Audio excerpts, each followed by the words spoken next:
At night, yeah. Make all the demons quiet, yeah. We were built to thrive, yeah. I think that we've all had enough. What keeps you up at night, yeah. Make all the demons quiet, yeah. We were built to thrive, yeah. I think that we've all had enough. Yeah, I think that we've all had enough. Sick of dealing with the old plan. They know that we're calling them wrong. You got me like, oh yeah. I think that we've all had enough. They know that we're calling it love. Hey, it's too late to try to go contain it. A generation fueled by creation. We live lives on a small screen nation. We control the airwaves, no negotiation. I refuse to think we need saving. Something good will come from creation. And when we think that the world is too anxious, we'll adapt, evolve, survive, and save it. What keeps you up at night, yeah. Make all the demons quiet, yeah. We were built to thrive, yeah. I think that we've all had enough. What keeps you up at night, yeah. Make all the demons quiet, yeah. We were built to thrive, yeah. I think that we've all had enough. Yeah, I think that we've all had enough. Sick of dealing with the old plan. They know that we're calling it wrong. You got me like, oh yeah. I think that we've all had enough. Sick of dealing with the old plan. They know that we're calling it wrong.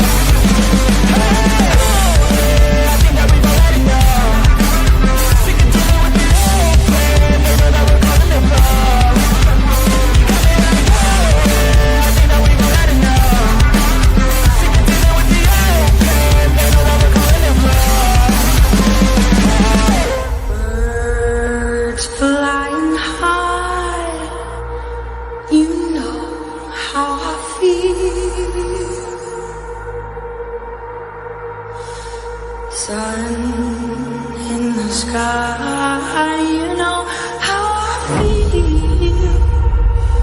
Breeze drifting on by, you know how I feel. It's a new dawn, it's a new day, it's a new life for me.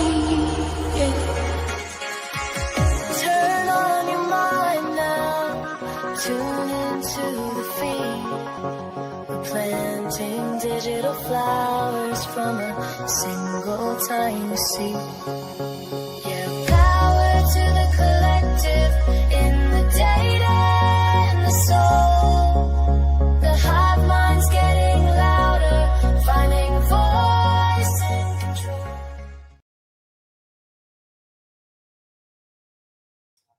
What is going on, Hive? I hope that everybody's having an awesome start to their weekend. I can never remember which intros have the updated, and here we go with the Joker. So apologies for that. I was a little bit caught off guard. Nonetheless, you guys know what we do on Friday nights. We do a call-in stream. That is the absolute highlight of the week for me. I love hearing from you all. And something that I'm going to try to do this evening is have a question, more of a structured question of what do you think the biggest quote unquote coincidence is in the Idaho 4 case? Now, I had a poll in the live chat that you all can see, and I had 4 options listed. It was untested male DNA / minimal Brian Koberger DNA coming in at 42%. The house being demolished before the trial was 35%. The terrible security footage and audio was 13%, and other was 10%. Now, I saw growth redacted or growth renewal had said those aren't really coincidences. I see the point you're making. However, it's more so just what's too convenient. What is too convenient that always seems to be like, damn, if we could just see that, or if we could just read that. Nope, it's blocked or it's terrible quality. And so that's more so the theme and the question and what I mean by the biggest coincidence. Now, if this is your first time tuning in, I'm your host, Birdie. I go live weeknights at 7 p.m. Central.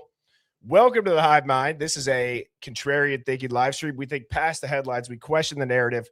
We like to read the footnotes and dive into stuff. We just don't take what the news tells us happened as the answer. And so if you're easily rattled, triggered, or offended on behalf of others, you're probably not going to like me, probably not going to like a lot of the people in the chat. However, we would encourage you to hang out and try to open up your mind. Say whatever you want in the chat. Discord Dog, Luda Bliss, UFO Dog, and formerly known as Beck, will let you say whatever you want, give you enough leash to hang yourself. And if you dish it out, just know we can dish it back. Now, I'm going to get the link posted for people to call in. As a reminder, there is your face will not be on camera. People will just hear your voice. Let's try to go 100% on the connection tonight. So no speakerphone. If you're watching on your TV, mute your TV. And if you exit out of the YouTube app while on StreamYard, you're probably, or when you click the link, you're probably going to have a better chance of that not happening. And I'm going to move on if it does happen. So let me get this link posted. And as I'm doing this, Hive, please go ahead, take a second, screenshot this QR code. A lot of people have been asking where they can get that master timeline. The link is in, or the file of that master timeline that Accomplished Day had posted is in our Discord. That square code will also take you to the Hive merch store, the Spotify playlist for all the intro songs, my TikTok, and like I just said, our Discord. The other thing is that the mods will be dropping the Hive Plus link, so you'll get access to the emojis. You will also get a loyalty badge next to your username for how long you've been a part of the Hive. And I think we're on month 2 right now, so you'll see the different colors. As well as on Saturdays, not every Saturday, but most Saturdays, I do a Hive Plus stream. All of the streams are free, even the ones on Saturdays. It's just that those streams on Saturdays, the chat is reserved for those Hive Plus members. Then I do have a reminder, too, that this is new in our Discord. If you'd like to share some of the Hive's clips to a different social media, being Facebook or one that I don't have, like Instagram, that would be where you can grab the raw files. Here's the disclaimer, and I'm going to add in, I'm not responsible for any of the callers either. Now, let me go ahead and say what's up as the backstage is filling on up already. Hopefully I pinned that link. You guys can see the link on your end? Okay, yep, people are joining. Sweet. All righty, who do we got? We got Hibiscus Girl, Sherry Brock, Ellie, Gito, Growth Redacted, Just Do It, Love It, Other Habits, Philly Girl, UFO Dog, Luna Bliss, Krager, Lisa, Scout, Golden Chicken, Unredacted, Holly NN, thank you so much for the super chat. Said, fave night in the Hive. Birdie, I'm almost done with your art piece, and I'm stoked. Keep it on. It's Hive time. I love that. I already got a spot picked out for it, Holly. I'm so excited for that. That is the gem art. I believe that's how you referred to it, Holly. But yes, very excited. I went with the You're a Conspiracy Theorist sheep, and then it had the birdie with the tinfoil hat flipping it off saying run along NPC. So very excited to see that. Thank you again, Holly, for doing that. Tara B, glad you made it as well. Luna Rose, down the rabbit hole to hell. Sharon Kingston tuning in from Ireland. Chaos and Christina said, just think it's one day closer till we figure this ish out. Amen to that. Sherry Brock, howdy, Janice. Bellamicia, Jesse Ray, Debs. Discord Dawn, Beautiful Disaster, Giovanni, Misty Dewdrop, Luna, Rebecca, Brad Harris, Wolfpack, Wanda, Michelle Jess, RBF Queen, good to see ya. Lauren, Eric, Tamcam, Hilarious, Beth, Julie Clemens, Eddie One Eye, Radine, Indy Lizzie, SP Nikita, Mumred, UK Carrot, don't drink chunky milk. Said he did the thing. What is going on, Hive? Chantel, Sleuther Dare. It's no longer Sleuther Snare. I see what you did there. And that rhymed. Oh, you guys know how my brain works. Now I'm going to have to try to rhyme some stuff. Cookies Corner, Carl Martin Jr., Lauren, and Blondie Girl. What's up, Blue Orchid? Good to see you. All righty. Now, what I'm going to do, again, I'd like to focus a little bit again on what is just too convenient, what is a perfect coincidence, to the point where if you don't know what the technical definition is of a coincidence, it's actually a mathematical term. People who have tuned in for a while know that I love to say this definition because I think it's so perfect. But coincidence is a mathematical term which means to coincide, and that is two angles fit so perfectly together that they could not fit any other way. And I think there is so many of those in this case that it's become a pattern, and it points to something that they're covering up, to put it bluntly. So let's get started with this. And Hive, you already know who's going to be our first. Shawley Redacted. What's going on? How are you doing? Hi, Mr. Birdie. How are you? I'm doing well. I don't know if I've ever been called Mr. Birdie. Well, there's a first time for everything. Yeah. How are you guys doing? Yeah, we're doing well. How are you and Mrs. Birdie? We're doing great. We are doing great. And so, what do you think as far as kind of what's too convenient? I know we've talked a lot about the footage, you and I. And that's one of the options that I had listed is like, how perfect is it that you can't hear anything? You could barely see people, you know. Well, Birdie, have I got something for you this evening? So first of all, before I say anything, I said to you on Saturday I was going to be going through the autopsy reports in more detail because I'd just kind of given them a bit of a cursory glance just to see if there was any possible way that the wounds matched up with the supposed weapon. I went into a deep dive into the autopsies, and my husband, his ADHD brain took over, his wonderful brain took over, and 3,000 documents later, I can tell you what I think the biggest coincidence is in this. The biggest coincidence is the fact that the mainstream media states that all four were killed at the same time. Yeah. Now, if you, I've seen that you just pulled up my channel. Let me just do one little thing. I'm just going to publish this so that you can actually see what I'm talking about here. Okay. Because we wrote a 13, I'm not expecting you to read it all, don't worry, but we wrote a 13-page thing about this. Let me just. Nice. You weren't joking about the hyper-focused ADD brain. It's a blessing and a curse. It really is. Darling, how do I publish this now? How do I publish this now? And if you can't get it, I could show it on Monday as well, or tomorrow. No, it's fine, honestly. I personally think it's groundbreaking. Genuinely. As I say, everything that is said in this document is based on fact. There is no assumptions or anything like that. Yeah, my husband is just publishing it as we speak, and then you will see what I'm talking about. Which, hey, so I also want to say too, when I was showing the footage of the 11/16 time frame, right? Mm-hmm. I want to clarify too. I didn't use any audio or any apps for the audio. I used CapCut like I always do. Yeah. All that I did on that was I just cut out the clouds. So I don't want there to be any confusion on any of that. I spent the time that I did have going through the video footage of it. And so I think there's a lot of confusion without diving too deep into it. Yeah, the audio just sounded different than what we typically heard because I slide a volume button up on Canva, which I showed everybody. Yeah. And then I also had it lined up with the sounds by cutting clouds out. So I wanted to clarify that, but yeah, I think I had the same thing with the video that I did, because all I did was splice two videos that were already readily available together. I didn't and then obviously added subtitles. But yeah, so if you pull up pages 1 to 6, if you go onto my post section. Okay, let me grab this here. All right, here we go.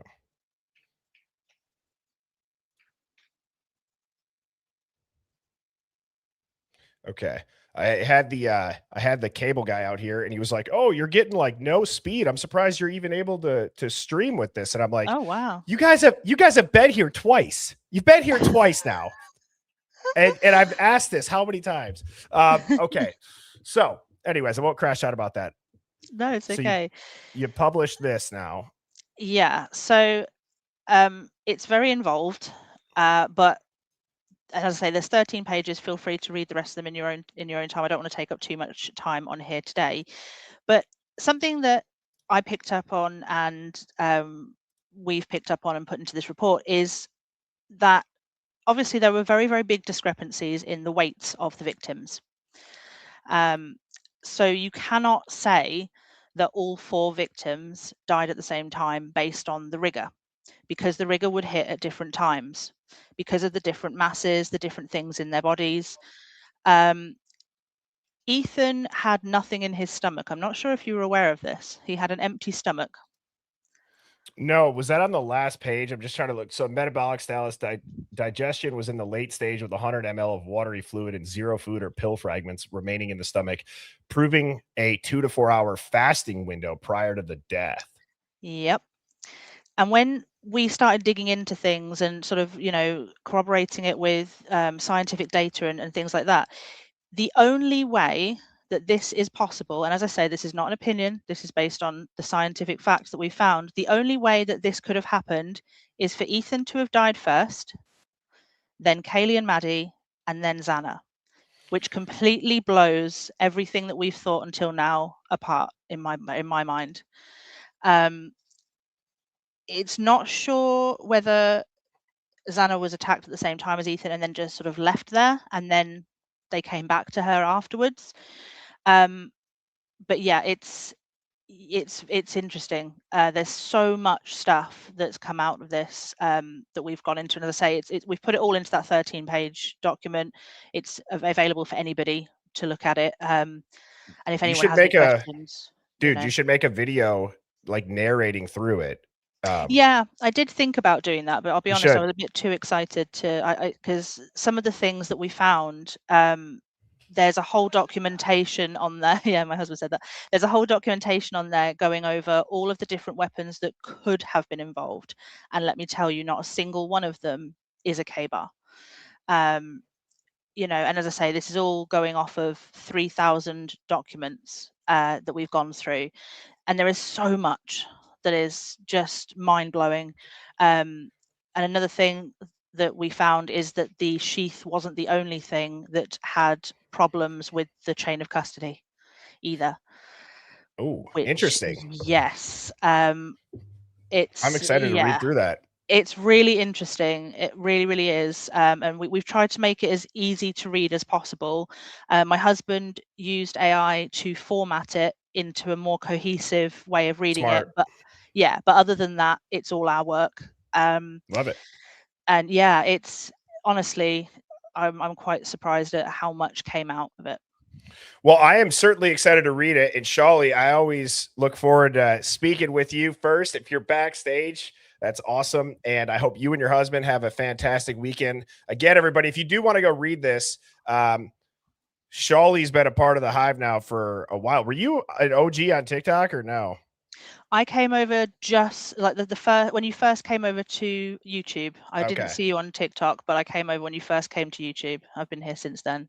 Well, go show Shawley. That's a tongue twister. Go show Shawley. Go show the person who just yells Dylan's a wanker with her and her husband, and make sure that you guys like show them some love. So, Shawley, I hope you guys have a fantastic evening. You too, and as you quite adequately put it a minute ago, Dylan is a wanker. I love it. I couldn't even get this out in time. That's awesome. Have a good one, Shawley. You too. Speak to you Bye-bye. later. Yep. Oh, that's awesome. I did see that. So Mike DeSpit just said, definitely think that you good text last night was rug related, and the messages afterwards were to meet up and either do them or sell them. Maybe Fent being in Xana's system means they got a bad batch. Mike, I saw an email from you about 20 minutes before I popped on the stream that you had sent with the "you good" text. I've seen Sammy say that. I've seen a lot of people say the "you good" text as far as like, do you have what I need or can I come pick up? As far as it's a uh, like a low key way to say, do you have drugs? Do you have something that I can come buy from you? So I could see that, especially given some of the rumors and some of the autopsy reports. I do not think that that is a stretch at all. Thank you for the super chat. And accomplished day. Like I said, I got to get an accomplished day banner to hang from the ceiling for that timeline. Said, sorry, tried to send before the calls. The Google Drive link for the timeline is in the Discord with a new PDF copy. Several revisions were made last night, and I added timestamps for the suspect vehicle 1 using the FBI vehicle analysis document. Wow. All right, let me pull this on up here just so people can see it if it'll load. Let's see. Did you put it in the case chat? Or, well, the mods can drop that link. The mods can drop that link. So if you're in the Discord, they'll be able to do that. Accomplished day. Again, MVP, GOAT award, Hall of Fame GOAT award for that. I'm so excited to be able to dive into that this weekend. And now let's get on to these calls. I'm going to try to get through a ton of them this evening. So we got, next up, we got could have been 4 a.m. Could have been 4 a.m. How are you doing? I'm good. How are you? I'm doing good. Are you on your way to work? I can kind of see the I little am. camera. It literally just seems that this is just how it works out with these call-ins. But first thing I want to say is I wanted to give a huge thank you to Mrs. Birdie for her, like, you know, she's pregnant. You guys are about to have a family. Like, for you to be able to donate so much of your time to this, big shout out to Mrs. Birdie. Yes. And I hope you're doing well. All my sisters are having babies, so it's like I know how it is. No, well, thank you for saying that. Yes, Mrs. Birdie is Yeah, she such gets to go a to great work support all the time. Yeah. Yes, we actually just did our we did the photos with like the ultrasound to post on like our personal Instagrams yesterday, so that was a lot of fun. So maybe I can share one or two of those in the Discord. But yeah, anyways. Yeah, and you guys should definitely make a baby registry too. I'm sure you'd get all kinds of things from the Hive. Yeah, she is handling that. I said, hey, there are some people that were asking about it, so stay tuned for that. Thank you to everybody who'd be willing to do that. But yes, there will be an update on that. And so thank you again for the kind words. But let me just ask you this now. What do you think is too convenient, or what do you think is the biggest coincidence in the Idaho 4 case right now? Honestly, just like how every single interview contradicts every statement ever made and the timeline. It's honestly infuriating, especially with how you guys were going over last night, how Dylan said she saw Xana back at at Allie's apartment, but Kennedy is like she was never there. Bethany says that it was in Peter's apartment. Like, and then Peter says like him and Bethany like weren't even really that close, so it's like, why is Bethany's stuff there in the first place? It's just how every interview contradicts one another. And I don't know if it's just, and I don't know if it's just pure laziness where it's like, oh, we don't know when Xana and Ethan ever got home. Like Lana says it all the time, when did their phones connect to the Wi-Fi? Do they have that information and they just won't release it because it'll blow everything up? It's crazy. It is crazy. And I think what's also wild is I understand the cell phone towers. To me, something that always sticks out to me is when I listen to Bethany and Dylan talk about, you know, the Snapchat location and how Xana didn't move, so we knew that something was wrong, right? There are apps that people have that could track you so much more accurately than just if a tower is pinging. Now I understand with Brian Koberger, but wouldn't you be able to? I don't know. It just feels like you'd be able to pinpoint people's location so much more. We had a caller a while back too that said, you know, all these phone companies, they can get your exact GPS coordinates too. So exactly. And weren't they saying like Find My iPhone? Like one of them had like Maddie or something on Find My iPhone. So it's like that would be able to track. But a big question that I've been thinking about lately is, we know that Dylan and Bethany both called their parents like early in the morning before they ever called 911. I would like to see the parents' data to see when they booked their flights or what their search history was like if that would even be obtainable at that point, because that would be very interesting, because obviously a lot of the parents did end up flying in or coming to pick up their kids, or when when they booked an attorney. I'd like to see their Google search history after that they called them. That's I such a think that good would be take. very telling. Yeah, that's a great point, dude, because you think about Karen Reed and the house log to die in cold. You think about, I actually thought about first the parents of Brian Laundrie, and with them getting an attorney, and when did they drive out there and meet him halfway for the van? That's a whole different rabbit hole. But I do, Yeah. I do think you have a very good point there. Exactly, because it's like Bethany said it was about a toothache, but like I would like to see what her parents like search history was on Google, or like if they booked an attorney, or if they like booked a flight, or like Dylan too, because I think that would be very telling. I don't know if that's even attainable, because the police just did such a bad job of not getting anyone's phone, which makes absolutely no sense to me. Yeah, I agree with that. And I appreciate the call. I'm going to try to get moving through a bunch of them. I hope you have a Yeah, great of evening at course. work. Thank you. Bye. Cheers. Awesome call. I just saw Tony Stevenson with a phenomenal comment. I had it on screen for just a second. And Tony said, coincidence, the cops being within yards of the murders. Yes, that is a great answer to this quote unquote question of the day, or question of the call in. That would be a great answer. Yes, and please, guys, hit that like button.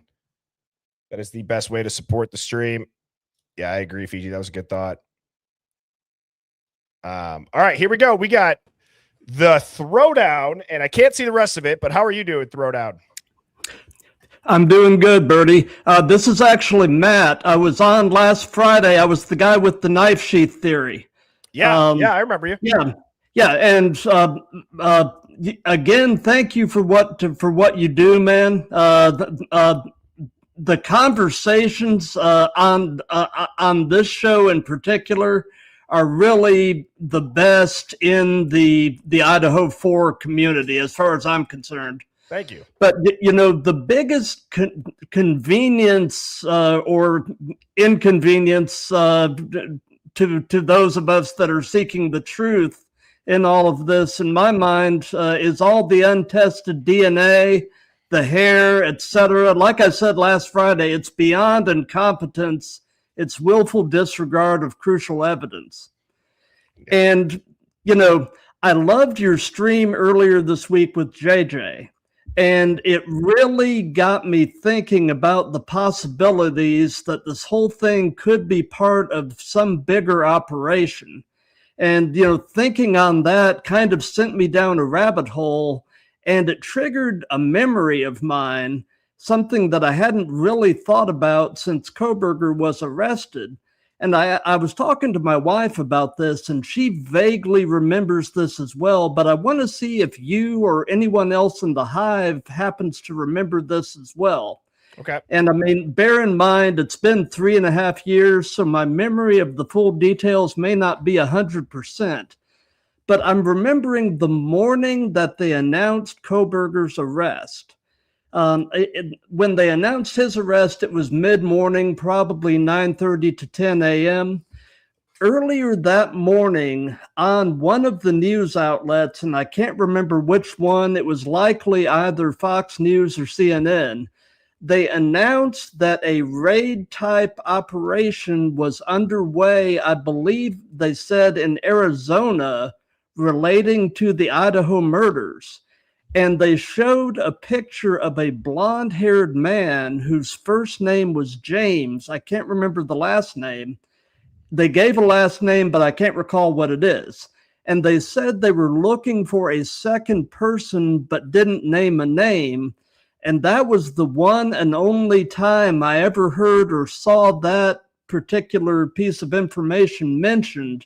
And then later that morning, suddenly there was the complete shift to Pennsylvania and Koberger, and no further mention of those two other people. At the time, I kind of wrote it off as wires getting crossed or fog of war type of stuff.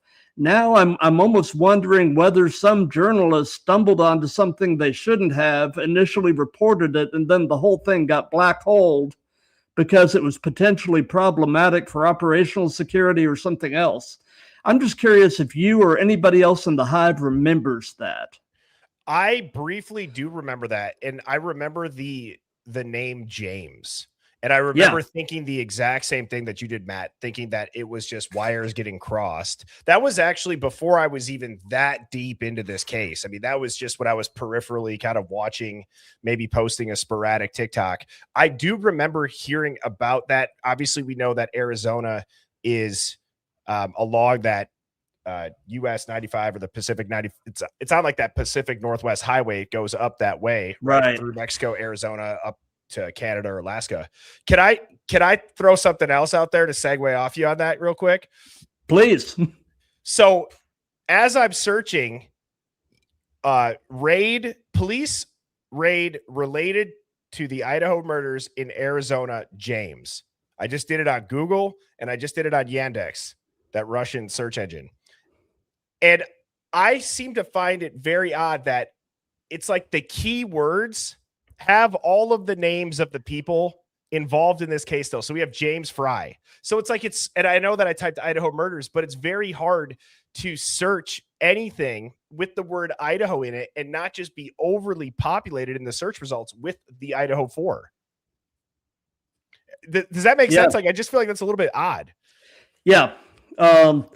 Well, I'm glad that you at least vaguely remember it too, because I was thinking, am I nuts? But I was pretty sure I wasn't. No, you're not nuts. I remember that vaguely, man. And I'm going to dive into that actually. So I will be looking into that. I'm going to try to find that article.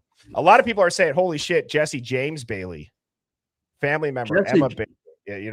Like, who knows? But I think that'd be a fun like weekend search, Hive. If anybody could find that article, post it in the Discord, and then Matt, if we find it, dude, I will post that on the I'll post that, or I'll show that Monday, because to your point with JJ, I think JJ did a great job. He did at explaining his perspective, and he didn't impose his thoughts on anybody. That's what I kind of like to do too, is hear you out, you hear me out, and we just have a conversation about it. JJ was caught that right in stride, in my opinion. So you did a good job. Well, again, man, thank you for everything you do, and have a great night, great rest of the weekend, and we'll talk to you soon, man. I'm enjoying. Fridays are usually pretty good for me to get on here, man, and I love talking. So I love it, dude, and I saw you backstage and I was excited for your call. So yeah, keep calling in on Fridays, and I appreciate the kind words and I appreciate you tuning in, bro. Absolutely. Have a good night. Cheers. Bye-bye. Great call. Great call. Okay, so Luda said, great call, Matt. Matt's the GOAT. Philly Girl said, love JJ. Yeah, the Wayback Machine. Foxy Blackbird said, he is awesome, as are you. Thank you. All righty. Next up, we got Pineapple. Diana, how are you doing? I'm good. How are you guys doing tonight? I'm doing great. I hope everybody else is doing great too. So, well, it's Friday, finally. So finally. So it's a good day. Favorite day of the week. Okay, so I have something for you. Well, first of all, I want to say that to piggyback off of the last caller, I absolutely love listening to you and JJ as well. I love hearing. I'm a conspiracy theorist at heart too, just like you guys. And I love listening to all aspects of everything. And so I really enjoy that kind of thing. So I enjoyed that. I did have a chat come in and you were kind of confused about it. You were like, and there's I'm a lot sorry. of I was symbols. like, You were like, there's a lot of symbols. I don't know, Diana. Like, what are you doing, Pineapple? I remember that. Yeah. And so just real fast, Sigma Chi equals X in Greek mythology, right? Mm-hmm. There was a lot of X's, superficial runes, obviously carved in on some of the bodies. Couple of them. So with that being said, I was just like, hey, do you think this is kind of like related?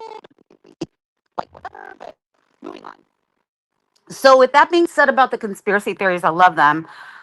Ah, I like to take things back to the basics when I can't figure things out, right? And kind of start Yep. anew. So I kind of started looking and listening, and I know, I think that a lot of you already know the story. And please, I need to know if I don't need to go down this hole any farther. If it's already been debunked, let me know. But Alrighty. I am stuck on the, hey, Farley. I know it was, hey, Charlie. And I know Charlie is Reed Upmore. Okay. Reed is also known as K-Bar Boy. Okay. He has the K-Bar. He's got the Halloween outfit with the K-Bar, but they've been calling him K-Bar for a long time. So, with that being said, he's like fourth generation or something of a multi-generational um, cattle rancher worth a crap ton of money in Idaho. Okay. With Okay. a crap ton of ties to Idaho University and the president. Um, Speaking of the president, I think his name's Scott Green. He came in, I don't know, 6 or 7 years ago, right around, I don't know, 2019 or something. And his, his accomplishment that he holds high over his head right now is, you know what? This university was going down a failing path of money income. I'm going to come up with all these new avenues to get this money pulled into the university and get it in a good spot.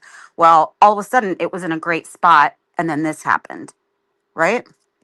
Yep. A lot of the donations came from the Upmore family.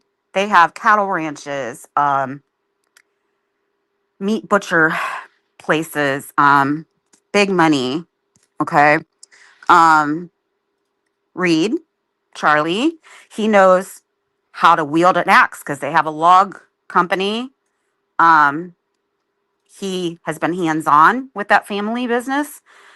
The family kind of brings them up, like from the bottom up, right?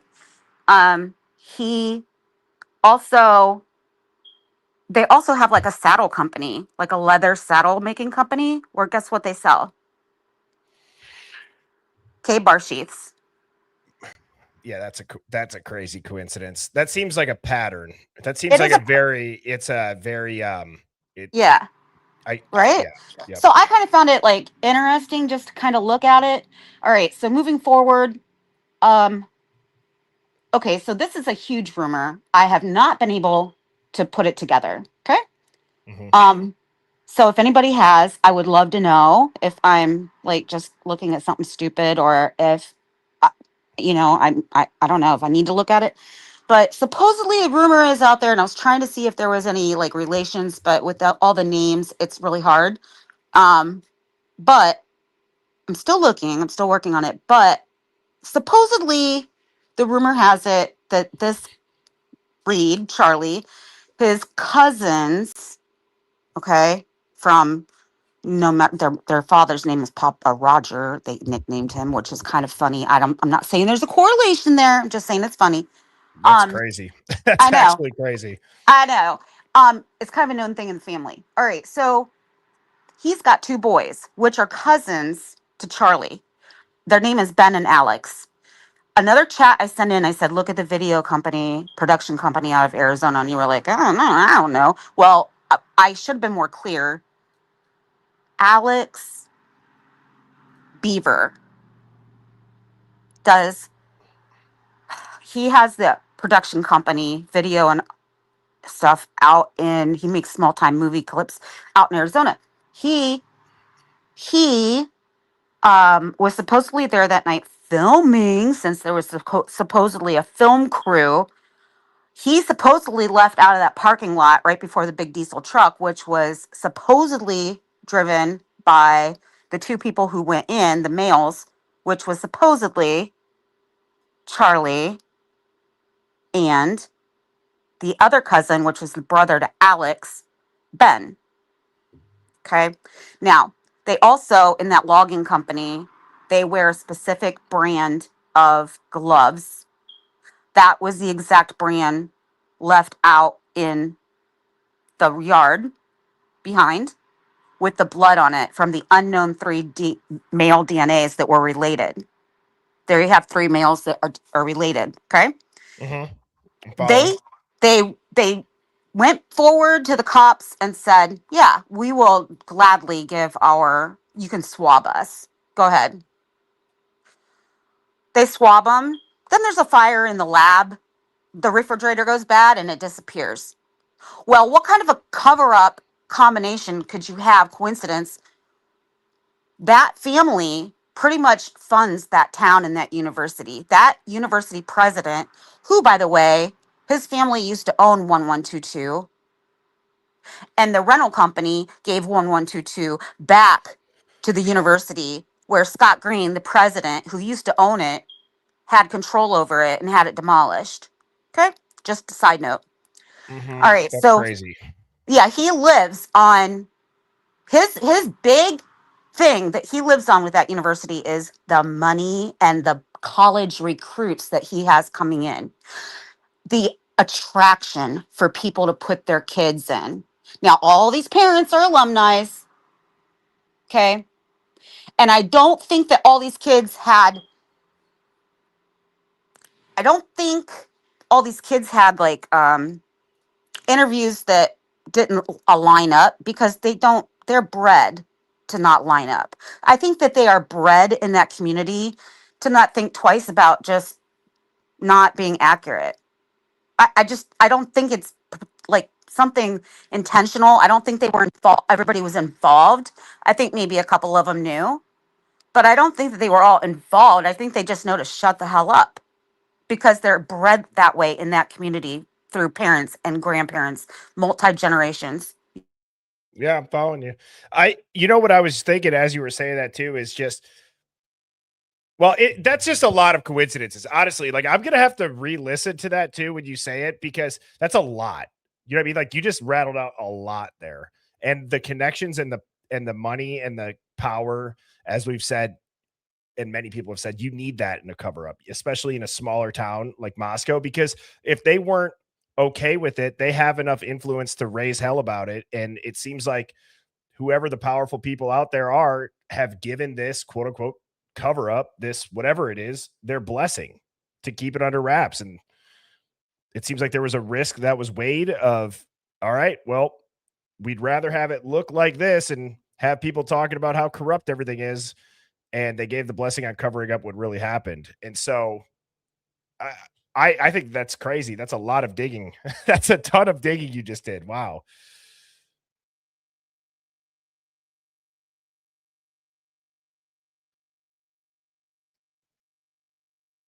I think she's gone. So Pineapple Diana, thank you so much for the call. I can't hear you anymore. I can't hear the beep either. Get some batteries for that smoke detector. That was a great call though. She laid it out a lot of information.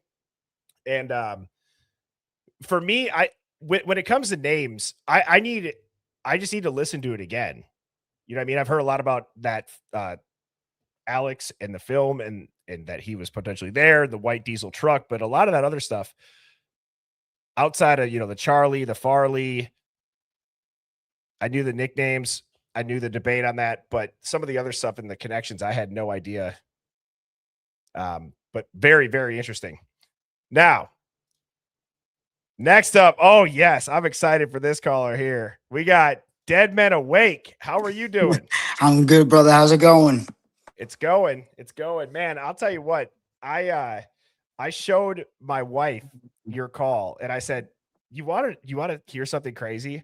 And she's like, "Oh God, what is it?" I go, "There was this dude that called in and said that there is the study of self-identified vampires." And we were like, she was like kind of laughing at first. And then she's like, "Hey God, this is actually terrifying." She's like, "What is happening?" Yeah, it's crazy. It's Mhm. crazy. Yeah. Wasn't going to call in about vampires tonight because I wanted to keep it more more No, you're good, bro. grounded. But what was interesting is that I was starting to look into Kennedy Fitzgerald because she seems Okay. like to be a very interesting character in this because she kind of just popped out of nowhere. And so when you look like into her, you can't find any information about her. She's very like nothing. She's not even on the witness list that they released. So it's interesting that they interviewed her, but she's not even on a witness list. And she's, she offers a key timeline to this, and they don't even have her on the witness list. But what's interesting, if you go to the beginning of this case, there was a girl, Madison Fitzgerald, that they interviewed on November 18th. And so I'm like, well, that's as she was friends with the friends that were in the house. She was friends with With the girls that were in the house, yes. And she gave an interview explaining how the door wasn't always locked and she'd come in and out and stuff like that. And so I was like, that's so, like, what are the odds that there's two girls, Fitzgerald, friends with them? So I looked up influential people that are Fitzgerald in Idaho, and I found John O. Fitzgerald. If you type in John O. Fitzgerald, and his obituary is going to come up. And if you just click on his obituary, it's very interesting.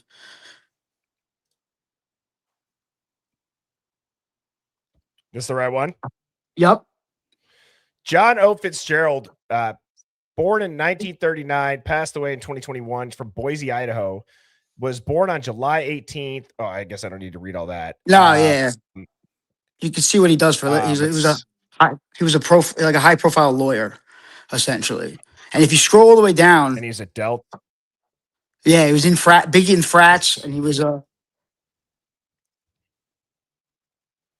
But no, I'm saying if you scroll down to the last part of his obituary, like if you go up towards the end of his obituary, like where it says "in loving," I'm sorry, no, like "in loving memory" or whatever. You're good. Yep, like right there where it starts talking about "in loving memory" and stuff like that. At the end, it says who he leaves behind. Oh, yep. John departs, leaving and survived by his beloved wife, June, his son, John, his wife, Laura, and his son, Brendan, his wife, Victoria, or Vicky, and 7 grandchildren, Delaney, McKay, Lauren, Madison, Kennedy, Joseph, and Chalice. So those are his granddaughters, right? So then if you look into it, and if you go to who Laura Fitzgerald is, she's a realtor, and she sold a house. It's if you look up 220 Cherry Street, Moscow.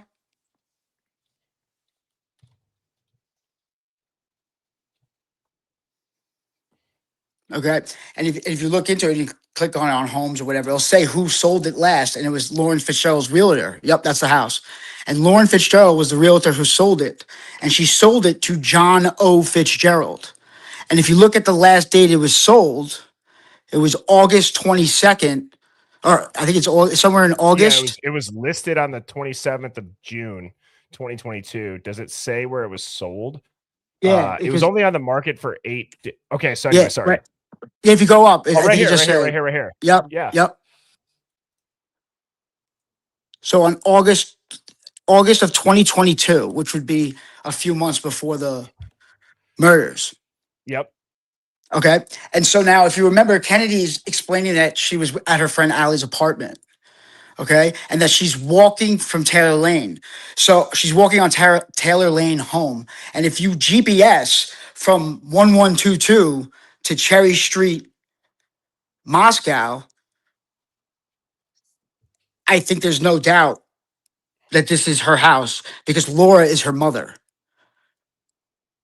Oh, wow. I'm trying to get up Google Earth right now. So you said go from where? You said 1122? 122, yep, to 220 Cherry Street. All right, so now that's obviously this is King Road. Let me just do the 2022. It's 220, yeah, Cherry Street. All right, so we know where King Road is. Yep. Is that right? Yeah, 220. Oh, here we go. 220 Cherry Street, Moscow. So that's on the other side of the campus. Is that what you? Yes, so you would have to. But you would take Taylor Avenue all the way down. Yep. Until you got to where her home was, right? And so I believe that they've put her into this equation to change like the narrative, right? Like because I think she's the one that's kind of shaking up everybody's testimony because she's saying 2 o'clock. She's adamant that it was this 2 o'clock hour, right? So if Mhm. there's inconsistencies in all these stories, right, then that leaves doubt. And I think the big thing is that she's so heavily involved in Moscow and in that community, right? And so when you know like her uncle Brennan, right? That he's like a high he's a very influential person in Boise. And there she's tied to so many political figures. So the interviews aren't that the kids aren't mixing up their stories, it's that they're not getting any pushback. Yes. There's Yes. no Exactly. pushback, right? Like they're not asking for clarification because they know who they're talking to. They're talking to um these kids, like your last caller was saying, that are very involved. And so they're just like, all right, whatever, we'll just piece this together, but however we can. And I don't even know if they thought that this was going to blow up as big as it was nationwide, right? They might have thought they can keep this thing contained a little bit. And then I think just when you have 4 people that are, slaughtered in a house, it's bound to happen. I think that's a great point.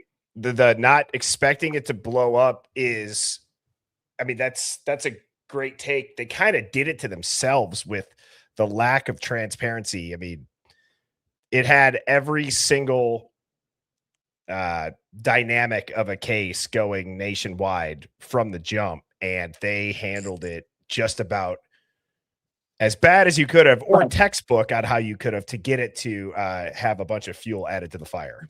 100%. And just the last thing, I think what's interesting too, I think that something happened at the house and someone called a cop friend of some sort, because I think that the flash that Bethany's the light she sees and the crackle, I believe I believe the power might have been, because remember that all the lights were on in the house, they said? Yep. And I think that happens too when you shut all the power off. Right. And then you turn it back on, all the lights come back on.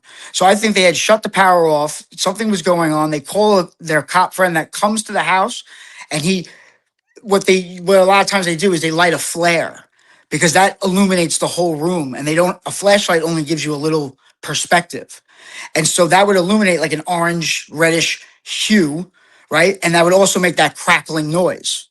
Right. And if you look at what like bomb squad or people that are going to break into a house, there's a tool that almost is described exactly from what Bethany saw. What's the tool called? It's part of their, like, it's called like an entry assault kit or something, and they use it to break into a door. I don't know. Well, let me just pull up a picture of it quick here. I mean, geez, there's a ton of different tools. Yeah, it's essentially you put it into the door handle and then you pump air through it and it pops open the lock. Oh, okay. But it has the same shape as what she kind of was saying. So I don't know. Sometimes I wonder, like, maybe they're giving their best honest opinion of what they were seeing, and it doesn't sound right to us because they weren't pressed on anything, because the cops didn't want to get to the answers. Hey, man, it's you logically piece it together from a standpoint of if we still don't know what it is, right? I mean, you're throwing it out there like, could it have been this? I really liked your comment about did they call a cop friend? Smaller town, a lot of influence, a lot of power. I do not think that it would be unreasonable to have some sort of connection with a Right? police officer. Because isn't that guy Gideon Roberts, right? He's a cop. They said that she was with Gideon. Right? Remember Gideon was on her arm? Yeah. So I mean, there's still a connection there. And, and then a lot of what happened, there is a cleanup. I mean, because I personally think Bethany was the CI. She's the one that had to be the most quiet. They pretty much shipped her up and pulled her away. She's the one that literally we've heard the least from. The absolute least. We don't know anything about Bethany. Like, she gave one little interview and she was gone. So if anyone's a CI, I think it's Bethany. As far as the behavior that we've seen and quote unquote, fighting the subpoena to come back and testify and it not really making any sense when you'd think that they caught the only guy, right? The only guy they said did this is now caught and you're still fighting it years later, that is pretty crazy. And I mean, it wouldn't surprise me. And that would give her like that exploratory evidence, to explanatory evidence. Yeah.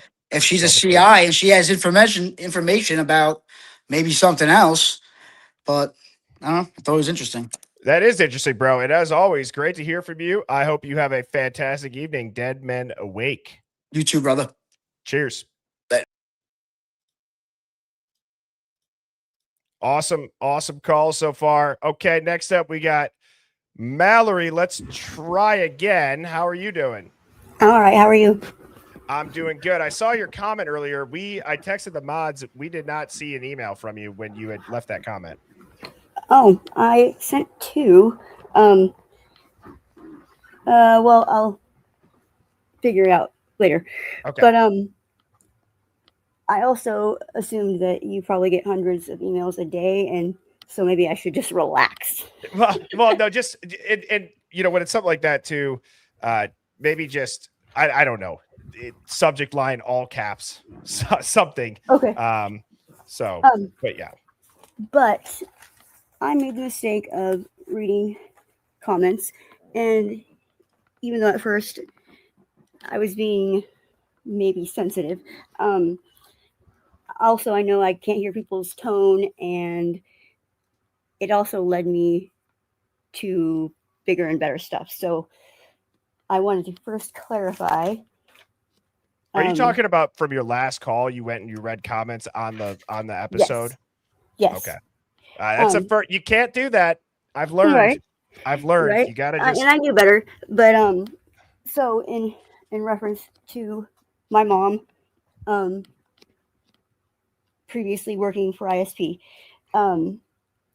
I misspoke by using the word oath, and so I want to correct myself because yes, people are correct that she probably didn't put her hand on a Bible and whatever. I was more speaking to the, well, I guess the camaraderie, brotherhood thing, but also the gag order was very important to her, and it was like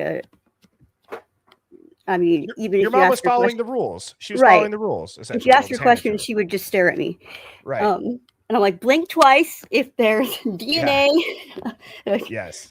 Anyway, so technically they are correct that she could talk now. I know that you talked about that Amazon thing. There's people being interviewed, blah, blah, blah. It's just maybe generational or her personality, but she's not into it, not into the gossip, and she actually with my son that asked her, okay, now you can talk about it. And she's like, no. So that's more what I meant. And the other one was about how I said that I partied up there. And I don't know if they thought I meant I don't know, I was being braggadocious or what it was, but I'm meaning 20 years ago because I'm 37 years old. Yeah. So okay. So also let me just backtrack for people that don't know. The caller being Mallory called in. Was it last Friday or 2 Fridays ago now? Last Friday. Friday, and had said, hey, Bertie, you've actually used some photos from the crime scene that my mom's in the picture. And it's always weird because I see her. I'm like, oh, yep, there she is. And, that was what I kind of used as a thumbnail for the last quick cut of the call in. And so Mallory had shared some details about that, how her mom, had quote unquote took an oath. And now she's clarifying a couple of things based on some comments that people probably had said from the last stream. So that's what she's going over now. And, well, basically, obviously, I'm from Idaho, and yay me. So, and then you also had asked about things specific to Moscow that people wouldn't know about, and I didn't, I guess, finish my whole thought on just about how the cops are and pedestrians with like walking. So we all know that pedestrians have the right of way, and that's like a normal law or whatever. But in Moscow, that's like their strictest law. You won't get pulled over for a blinker or whatever. You'll get pulled over if you don't stop for pedestrians. Like they're very anal about it. Really?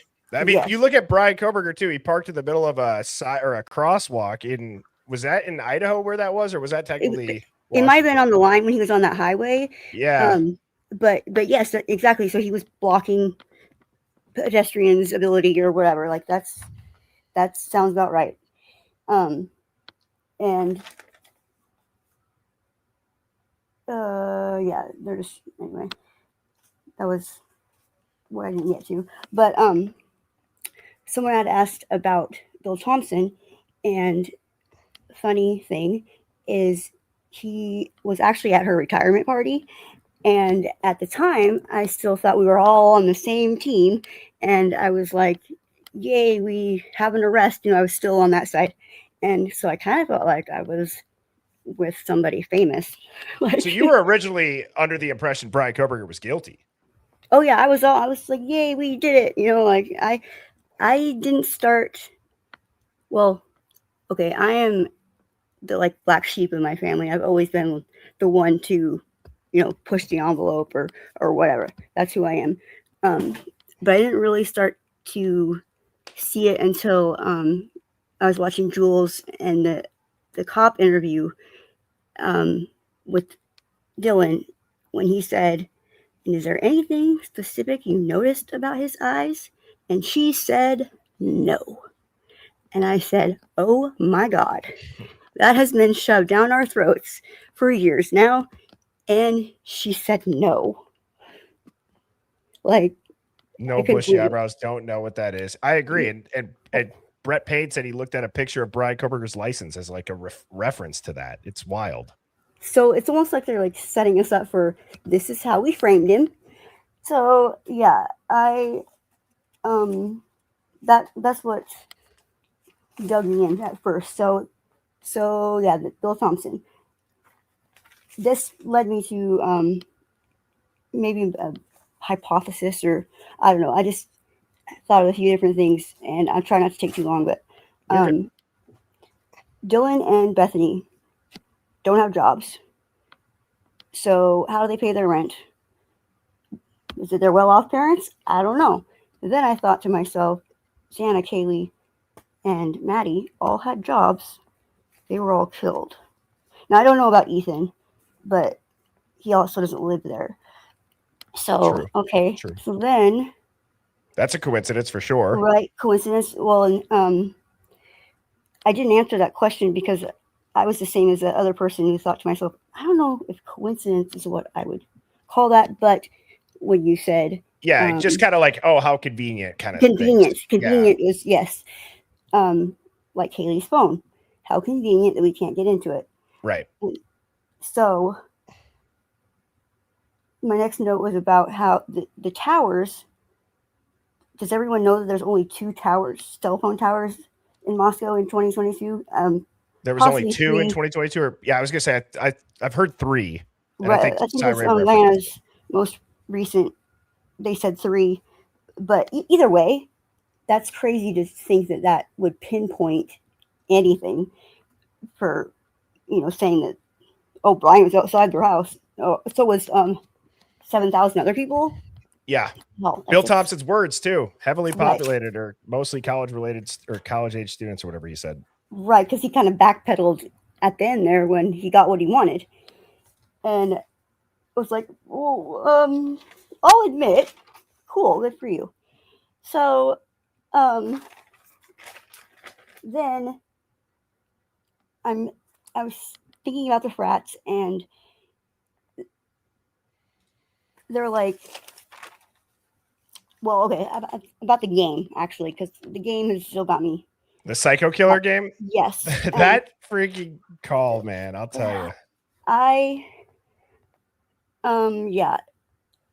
I don't think that anyone was sitting around, but I think that because they do a lot of this secret stuff, that there was some angry boys somewhere, and when they were reflecting on who they should take it out on, they were asking themselves, who is the whole Greek life mad at? Who, what would make this easy for us to accomplish? And when they could use Dylan as a resource, because was she getting kicked out and didn't want to be kicked out? Was she relying on something like scholarships and didn't want to be kicked out because of that? And like I said, she doesn't have a job. So she has stuff on the line. Can I actually bring up something too that you said about the like when you said the job thing? I don't want to forget this, but you had said it's interesting that like Dylan and Bethany didn't have jobs, the other 4 did. People are saying that Ethan did. I've actually brought something up in the past about the cars. How weird is it that the 2,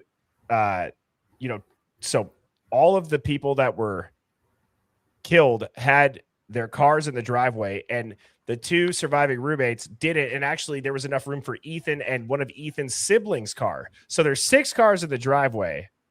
Right. So pattern-wise, the 2 girls are the ones that are like the stick out of the group. So yes, very important, I think.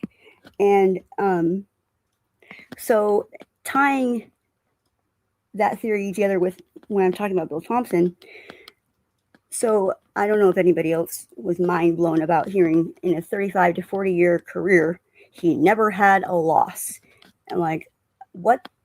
So that says, I don't know, corrupt all over it.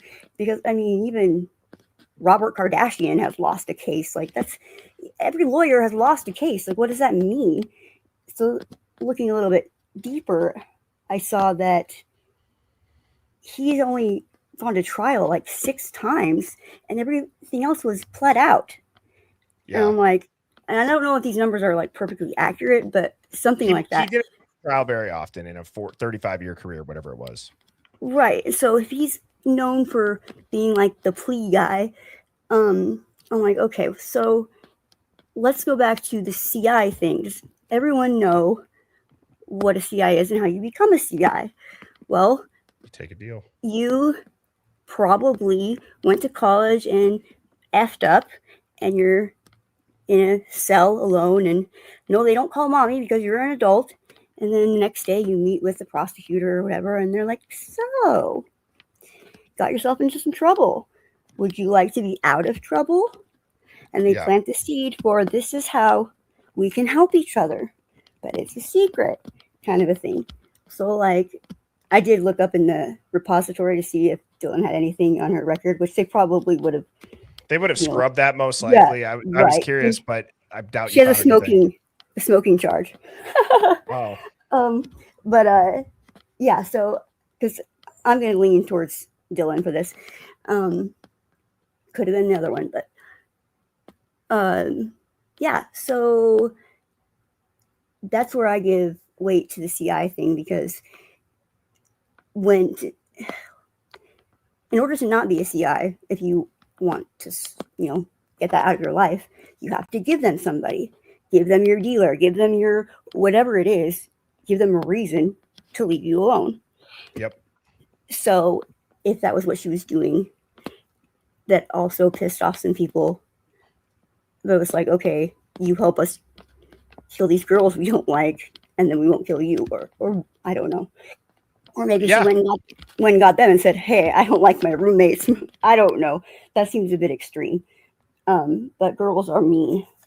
So, yeah, I think that all of that stuff matters. And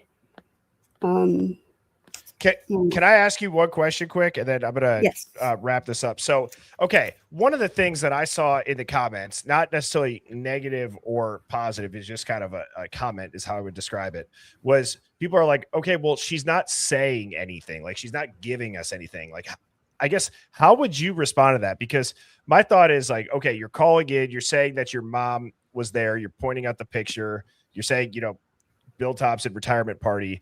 And my question to you is rather like, obviously, I don't believe that you're making it up at all, but it's like, how would you answer that? Like, if people are like, but she doesn't say anything, it's like, okay, well, my mom didn't tell me anything. Like, what else could you say? I guess would be my question to you. Or I saw somebody else say "and" with a question mark. Like, oh, okay, maybe, so similar, maybe maybe I'm just proud of my mom. I don't know, and I don't have receipts to give on anything other than like I live here and I've been to UI. But no, I don't know any of these people personally. I just have ideas just like everybody else that calls in. So it's, I mean, and I think it's interesting that your mom was on the scene.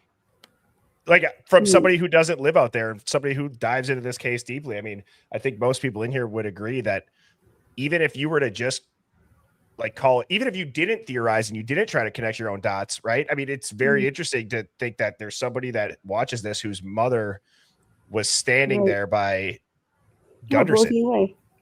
It's crazy. Anyway, but I mean, I'm like, you saw them? Like, it gives me chills. Just yeah. I mean, even as a mom who's had a daughter graduate from there, like I'm sure she has to compartmentalize all of. I mean, to get through the day, you have to compartmentalize that stuff. Yep. I mean, and just really fast, what came up tonight?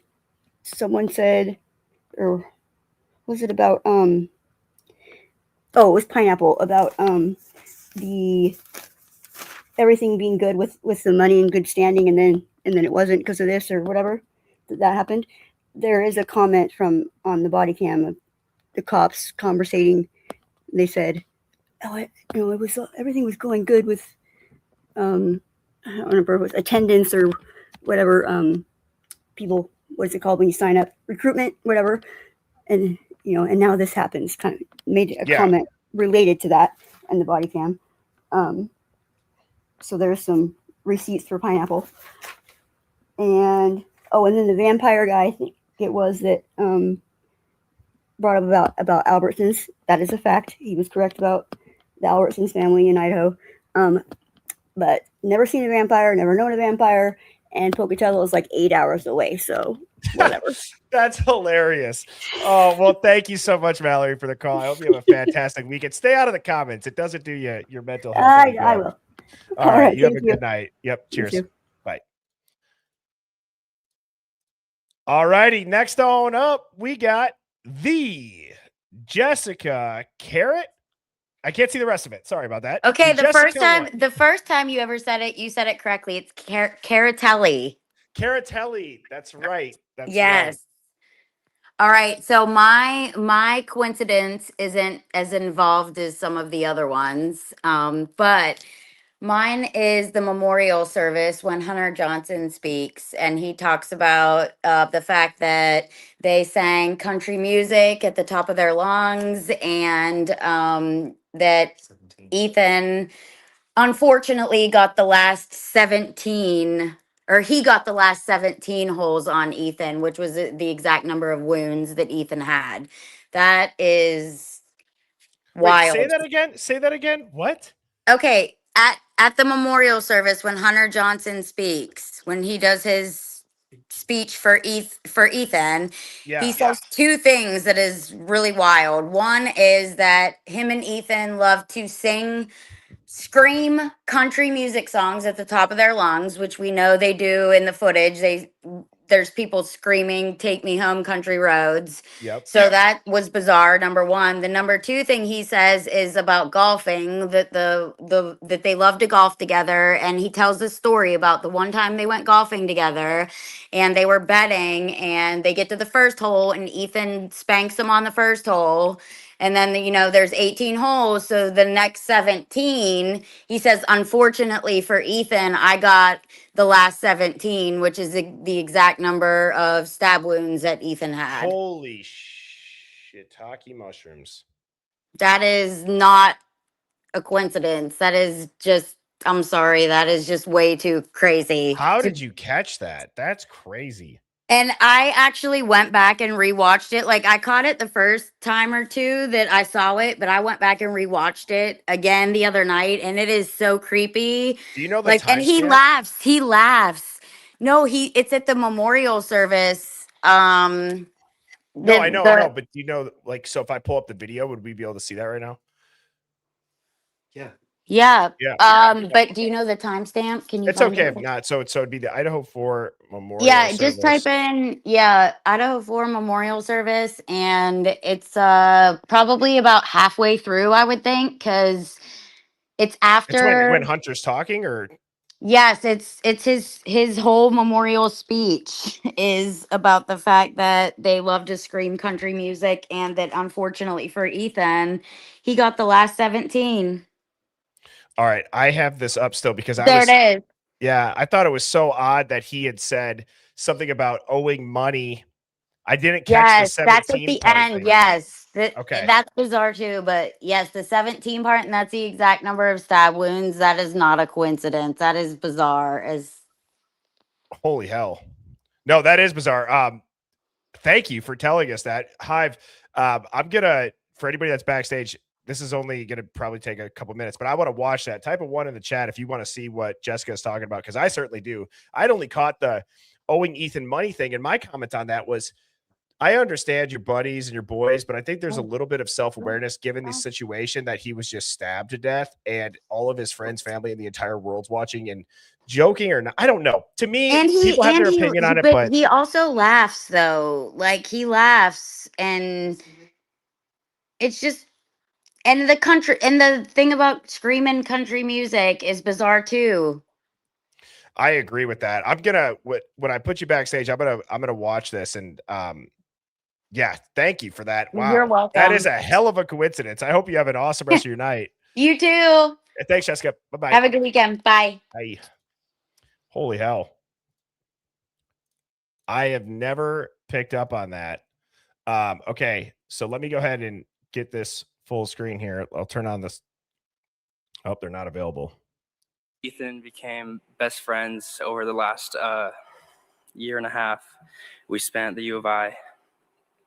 And since we became such good friends, I feel honored and privileged to even be able to share who he was to everyone here.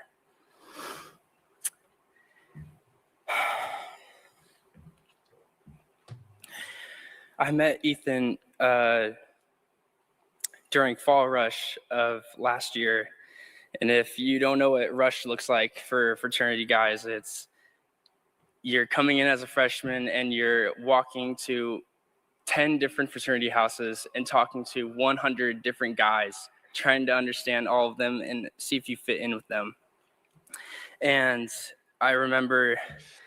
All right, I'm just gonna address this. So, like, pretty much at 4 a.m. and somebody else was like, we've talked about this. Well, we haven't talked about this. Like, so you know, there's a lot of people in here that haven't heard that. So it is what it is, and you know, I'm gonna watch it. I haven't looked at it through that lens. So again, I'm not calling anybody out. It's just I get it. If people have talked at it ad nauseum, you know, we haven't, and I appreciate the call because I think that's a crazy coincidence. He was the first person I talked to during Rush that year, and I knew immediately that he was someone that I wanted to be friends with and someone I wanted to join my house.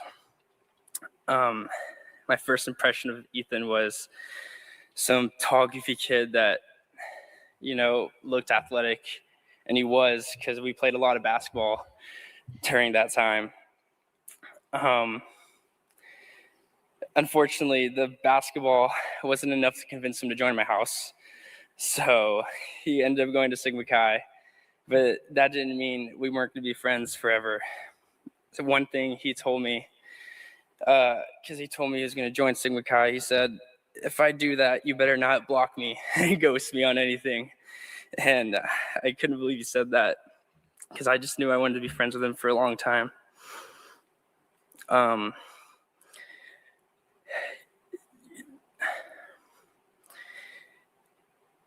He had such an infectious smile and a charismatic personality. And if you knew anything about Xana as well, they were very similar in how they acted together. Me and Ethan shared a lot of memories together. Usually at a party where me and him would be controlling the aux and be singing at the top of our lungs any country music song with 50 other people in there not saying a word, just us singing as loud as we could. Some of my other favorite memories that I had with Ethan also included Xana, and those were the times we spent on the golf course. Me, Ethan, Xana, and Emily, we went a lot over the summer and before summer. And you knew it was going to be a good time when we went golfing, when we had more drinks in our bag than we did golf balls. And we usually had to send Xana and Emily to go throughout the forest to look for more golf balls for us because we ended up losing so many. If you knew Ethan, he was never angry about anything. He would never get upset. You couldn't upset him ever. And one time we went to play 18 holes, and he wanted to bet money every hole, $2 every hole. If you won the hole, you got $2. If you tied, you didn't get it, it just turned to $4 the next hole. And I remember he won the first hole. He whooped me, actually, that first hole, and I remember him being so happy, and he was pretty confident going up to the next hole. Unfortunately for Ethan, I ended up winning the next 17 holes. I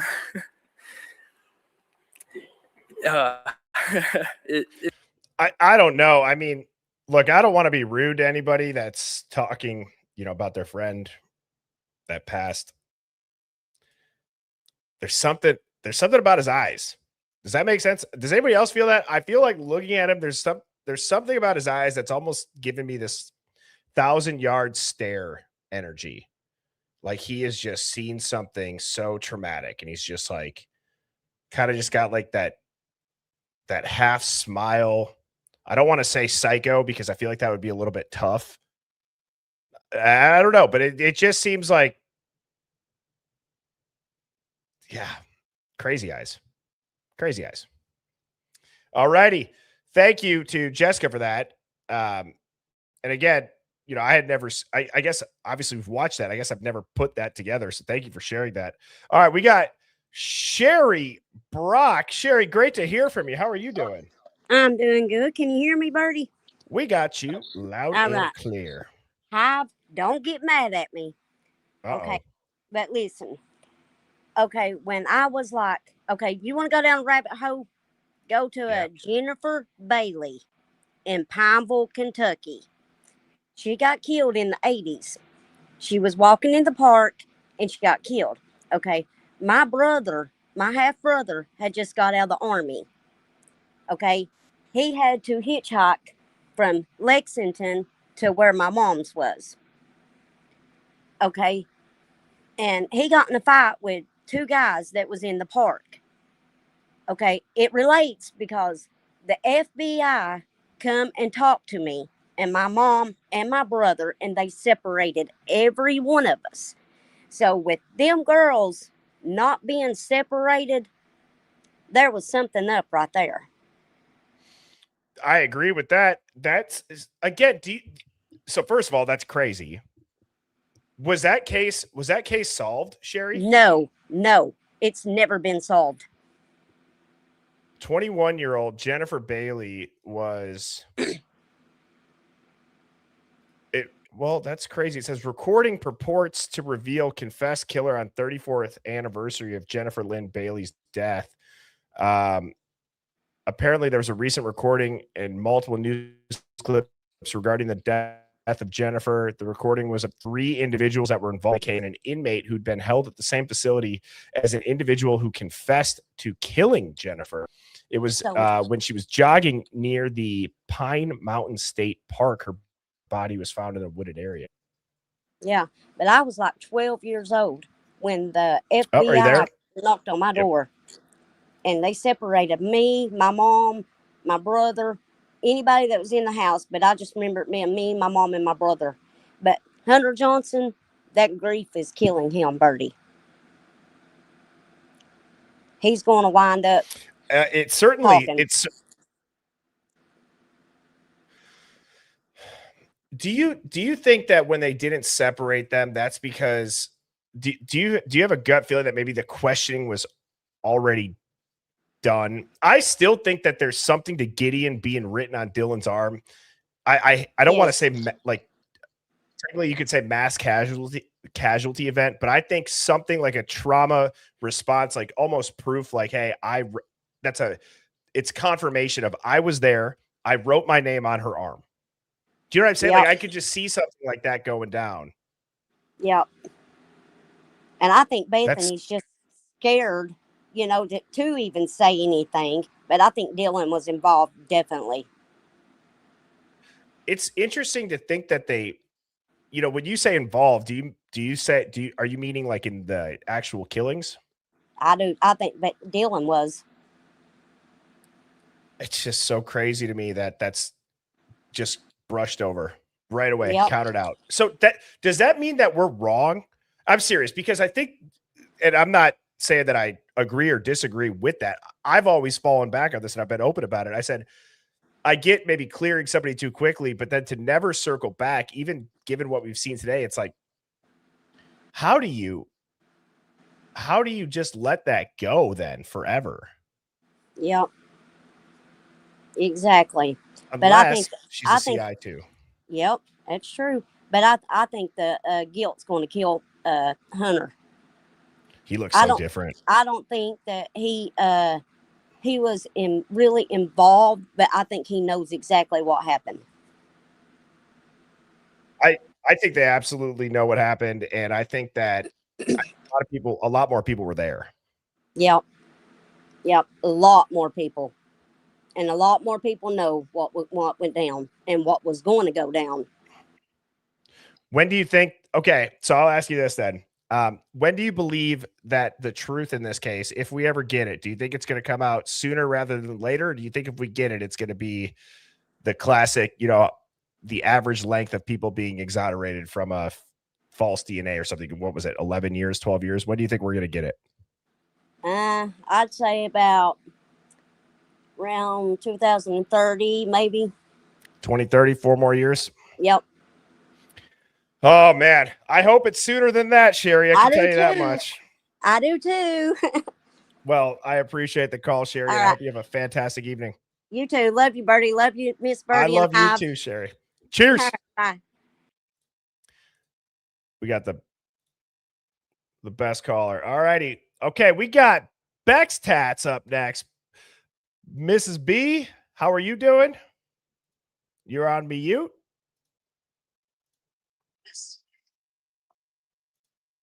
Can you hear me?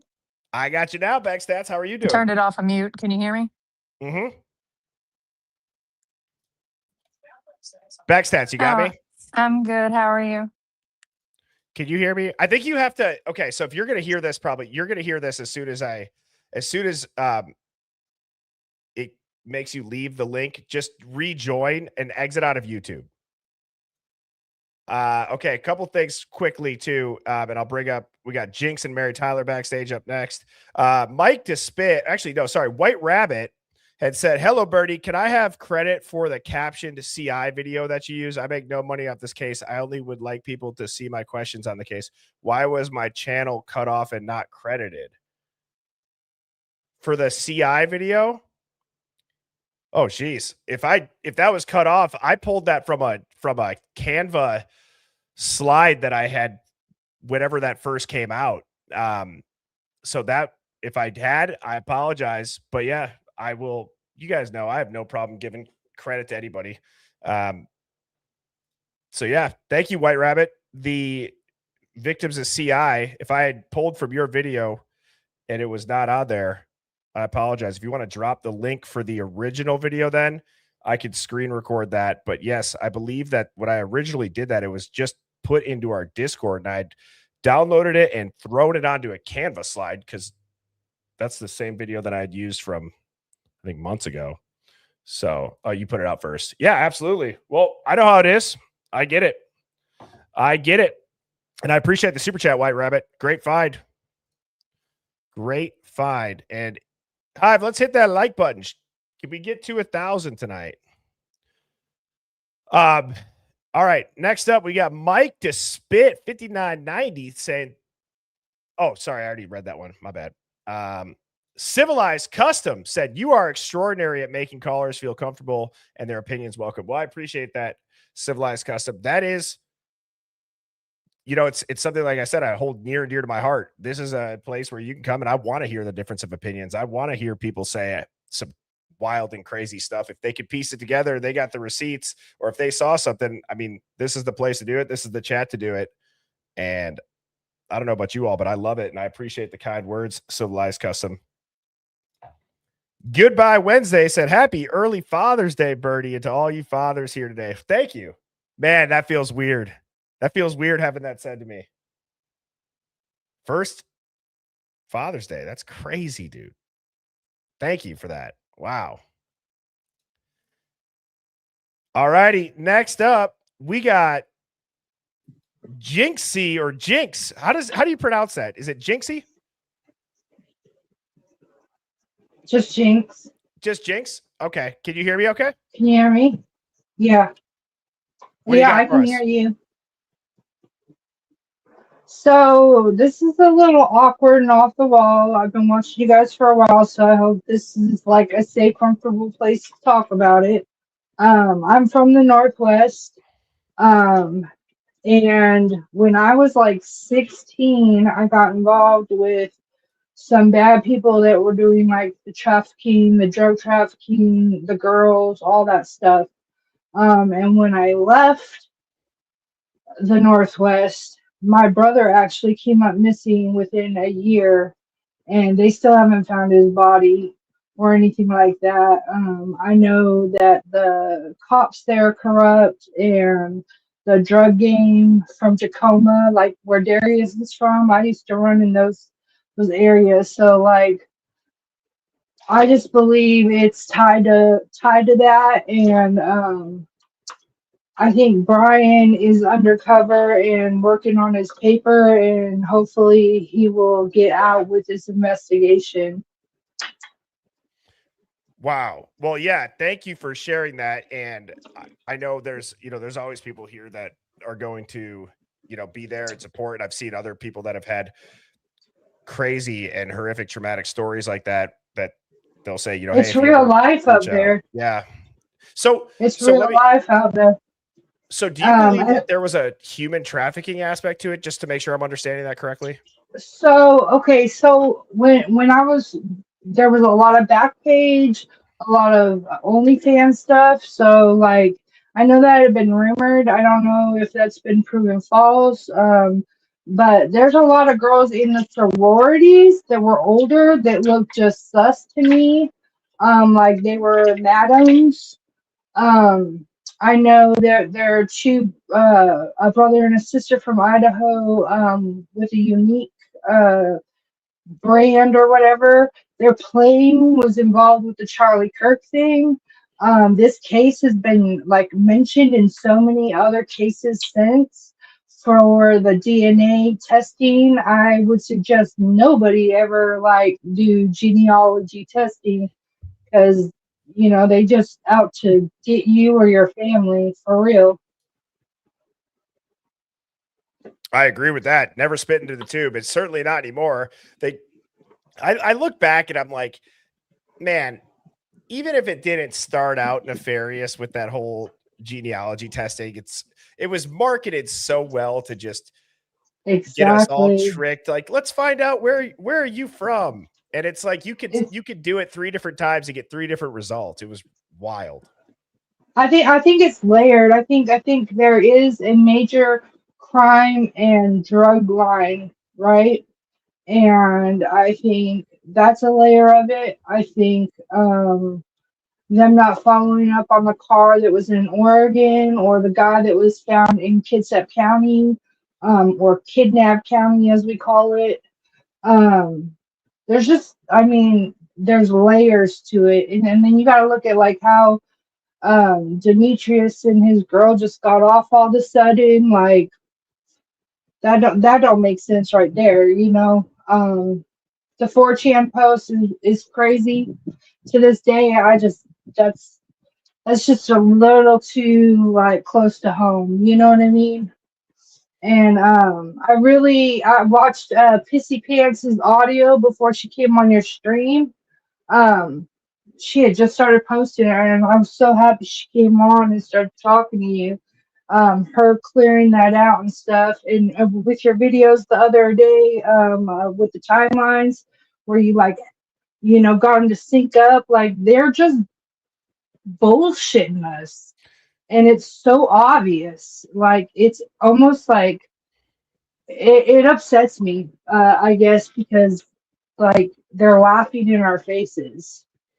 I agree. Well, I agree with that totally. And it shouldn't be so obvious that But it nobody, is. that nobody's addressed it either. Like I don't care. Even if I didn't line up the audio, even if there was not as obvious of stuff in the camera, I don't understand for whatever reason why that doesn't carry more weight than it does. I've said that, and it's not just because I put a ton Testing of the other DNAs found, like what in yeah. the actual F, and then being like, oh, if we do that, it's gonna mess up this one thing. Like we're not retarded. Like, come on. Um, we have brain cells, and for them to like tell us that, no, ain't nobody buying that. And if they do, like your box of crayons is all gray. Like I don't get it. I don't get how this can stand in our justice system. I don't get how it can stand, and I'm really hoping and praying like Brian starts to talk because he has to be intelligent, and I really think there's an aspect of Wazoo's or Washington State's whoever didn't like him had people in Idaho. I mean that's so close. Like, and as somebody from Washington, I was born there. We didn't go to Idaho. Like we just didn't, and that black people didn't go to Idaho. Well, I mean, Like they had the whole Aryan that Nights. was a known that was a known fact. You know what I mean? They just didn't. So and the dude Darius or whatever his name from Tacoma ain't a place to play with either. So I mean, I just feel like this is deeper than what's being let on, and I don't think Brian had nothing to do with it. This ain't up his alley. It don't fit him. It looks like just a bad cover story, and I'm not buying it. I don't think any of us are, but you know. Yeah, I'm not buying it, and I appreciate you sharing that with us, and I appreciate the take on the human trafficking and just the trafficking thing in general. I think it's still one of those subjects Like where Backpage, and like there's a lot of bust being happened too, where girls are being held to make them do OnlyFans, you know. And if you think about like maybe some of these sororities were having these girls do that, and maybe that's why they were trying to get out of the sororities. it could be, and I appreciate that perspective. And I'm going to put you backstage, JC. Thank you so much for the call. I hope you have a great weekend. Oh, I'm out. You guys too, and congratulations on the baby. Thank you so much. I appreciate it. Cheers. Yeah, for sure. Bye. Peace. So what I was going to say is, as far as the whole trafficking of people goes, I still feel like that's a subject and a topic that is just, for whatever reason, it's hard to talk about it online from an algorithm standpoint. It's one of those subjects that I think is just so dark, and it doesn't look like people just getting shoved in a van, or I mean, I'm sure in some places shoved in a van, shoved in a semi trailer. It's been modernized in a way. It can blend in so easily, and you just never know. And so to her point about, I think she was saying like back pages is what it sounded like, or the OnlyFans everybody's familiar with. It's a very interesting and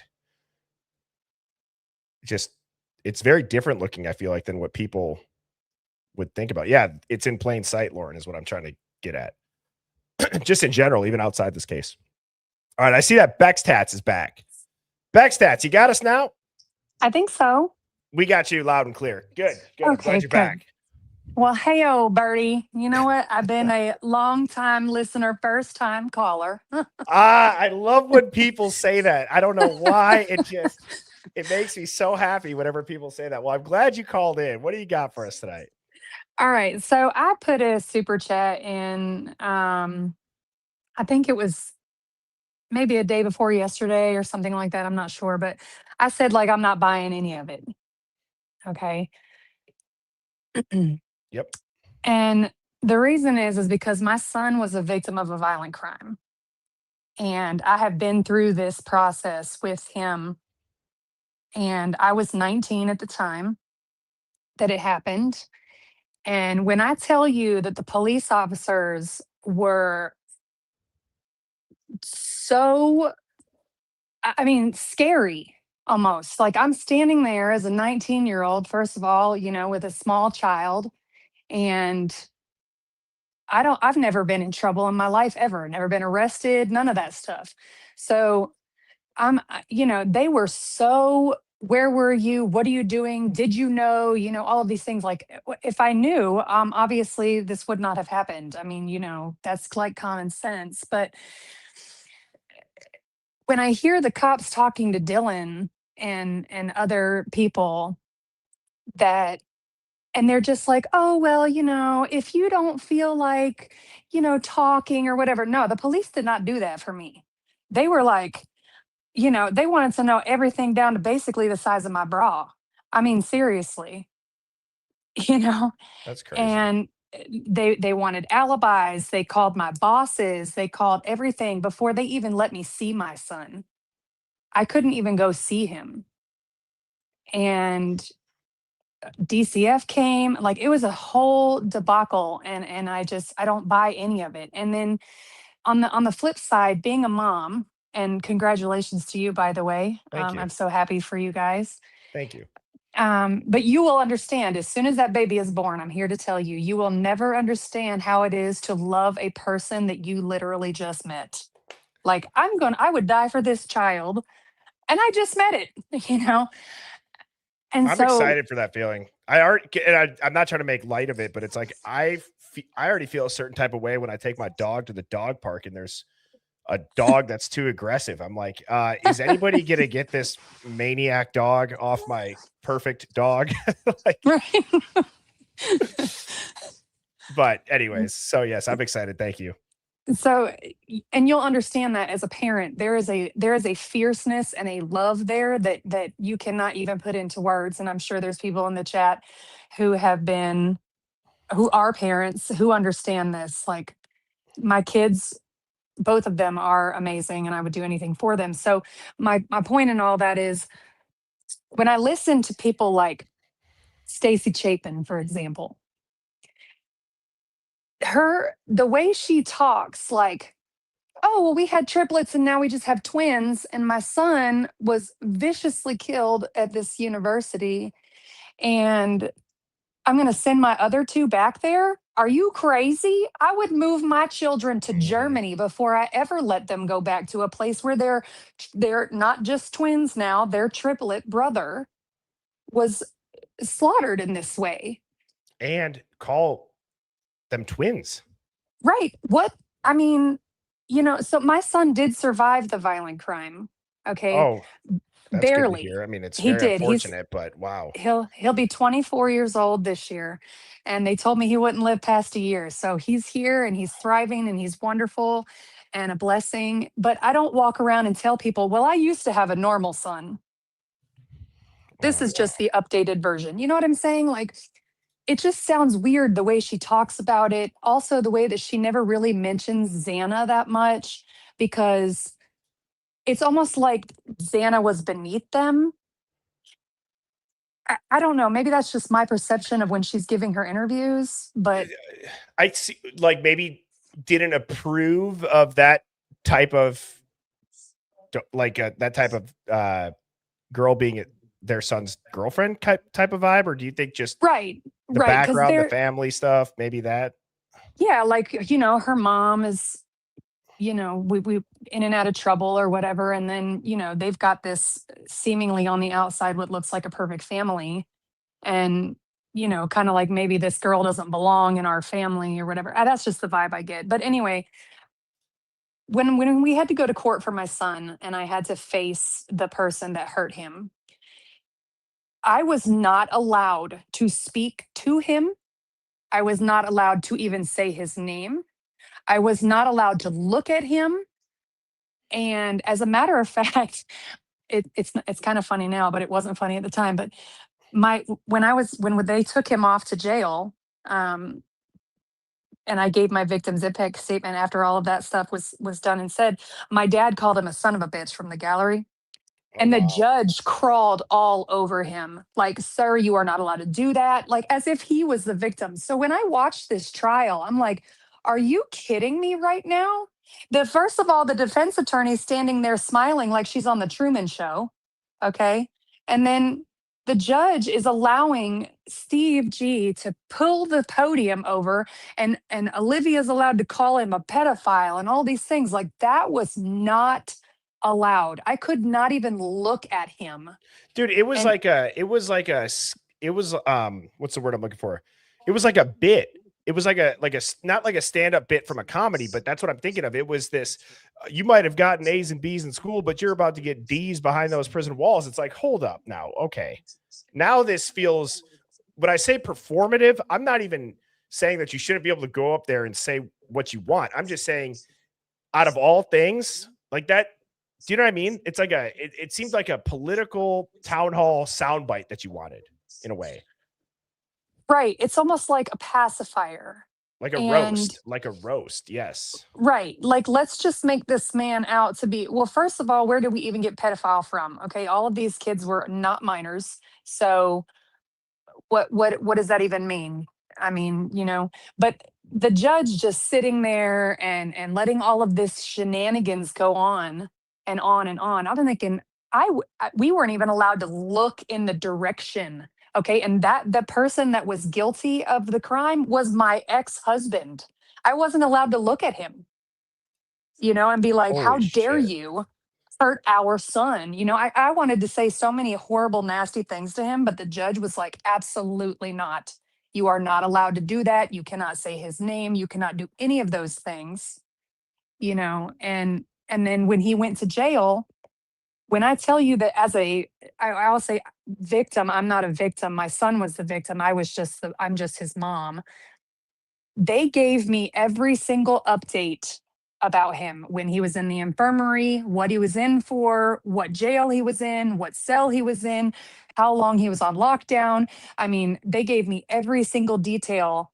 And now it's like, we see this weird video of Brian standing in his cell playing with his shoes. What? No, it's just, none of it makes sense. Nobody got apprehended, or nobody got in any trouble for that either, as far as I know. Right. And none of it makes sense. It feels like we're all in the Truman Show, and it feels like they're just keeping feeding us information to keep us running around and like, oh, did you see this? Oh, did you see this? Oh, did you see this? It's just crazy. It's just, all of it to me is just insane. And I can't wrap my mind around thinking that this is something that's true. Well, I let mean, me say this. Oh, go ahead, Bex. Sorry. I'm not saying that these kids didn't get hurt, and I'm not at all saying that. But it's just so strange that I think I also mentioned in a way earlier chat, probably like a year ago, that we've seen crime scene photos in detail of the Black Dahlia, JFK. We've seen Nicole Charlie Kirk. Simpson, Charlie Kirk. Well, on my Instagram, I didn't even want to see it. I It didn't just know. popped right up, Yeah. But It's you're crazy. covering this place with bed sheets. You're burning the house down. And then Maddie's mom says that they gave her back the sweatshirt that she was wearing. My son is 24 years old, and I still don't have the onesie he was wearing the night it happened. Like, they would Holy not hell. give it to me. They said, it is evidence. You don't get it back.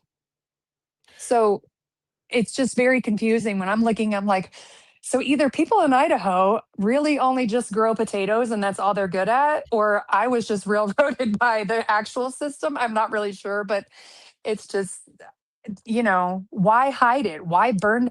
They took the jury to the Murdaugh house. They took the jury to OJ Simpson's Brentwood house, and to or yeah, Brentwood, and then they took them to Nicole's house, and then now we can't. I mean, I can hear my daughter. I live in a pretty big house, and I can hear my daughter whistling in her bathroom. You know what I mean? Like, Right, if she right. was screaming, I would be out of my bed and running across the house. Like, what is going on? S- it doesn't make any sense. And I want to ask you one thing. Obviously, you could say pass if you don't feel comfortable asking this. And so the way that you described the experience you had, and then the way that you were describing how you interpreted what we all watched, which many feel the same way you do. But so is there a part of you, not saying again that the murders were staged, but is there also a part of you that, not that you'd be afraid to say that the court was just a straight performance, but I mean, if it looks a certain way and it sounds a certain way, I mean, how would you describe that? Like, what was your first thought? Like, this is just over the top terrible, or do you think this is so unbelievable that it has to be for a reason? Well, from my perspective, when I gave my victim's impact statement, it was 3 years after the original accident had happened. I won't even say accident, the crime that Okay. happened to my son. And I could barely choke back the tears. Like, I was trying so hard to talk through it, and my mom was like, "I'll read it for you." And I was like, "No, I'm determined to get through this."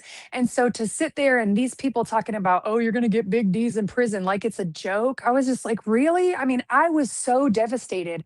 And even though it's been 20, almost 24 years, when I look at my son, I still remember what happened to him. I still remember walking into that hospital room, and I'm still just as angry as I was the day it happened. But I'm not on the news, talking to people and starting businesses in honor of my son and stuff like that. I mean, I just retreated into the shadows and disappeared. You know what I mean? It's because it's like I don't even like telling people that this happened to me, because people's reactions usually like, ugh, oh my gosh, I've never known anybody that's happened to. Yes, I know. I got it. So I just don't even talk about it. I just say he's just that way. But That's so crazy.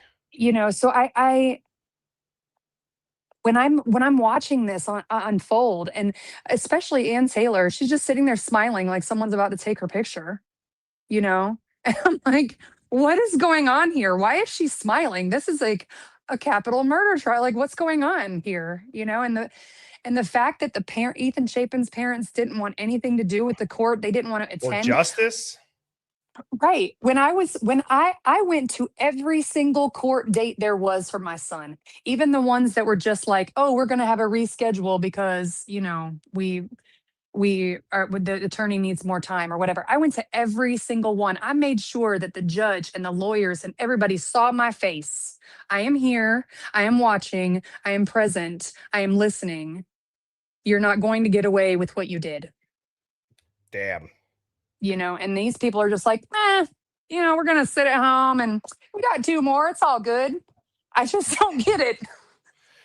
Oh man. Well, the way that you just said that gave me a freaking chill up my arm, because I love that. And I appreciate you calling in Bex Tats. First time caller, and you shared an incredible and just Oh, wild story. So I'm sorry you went through that. I'm glad to hear your son's okay, and I appreciate the call.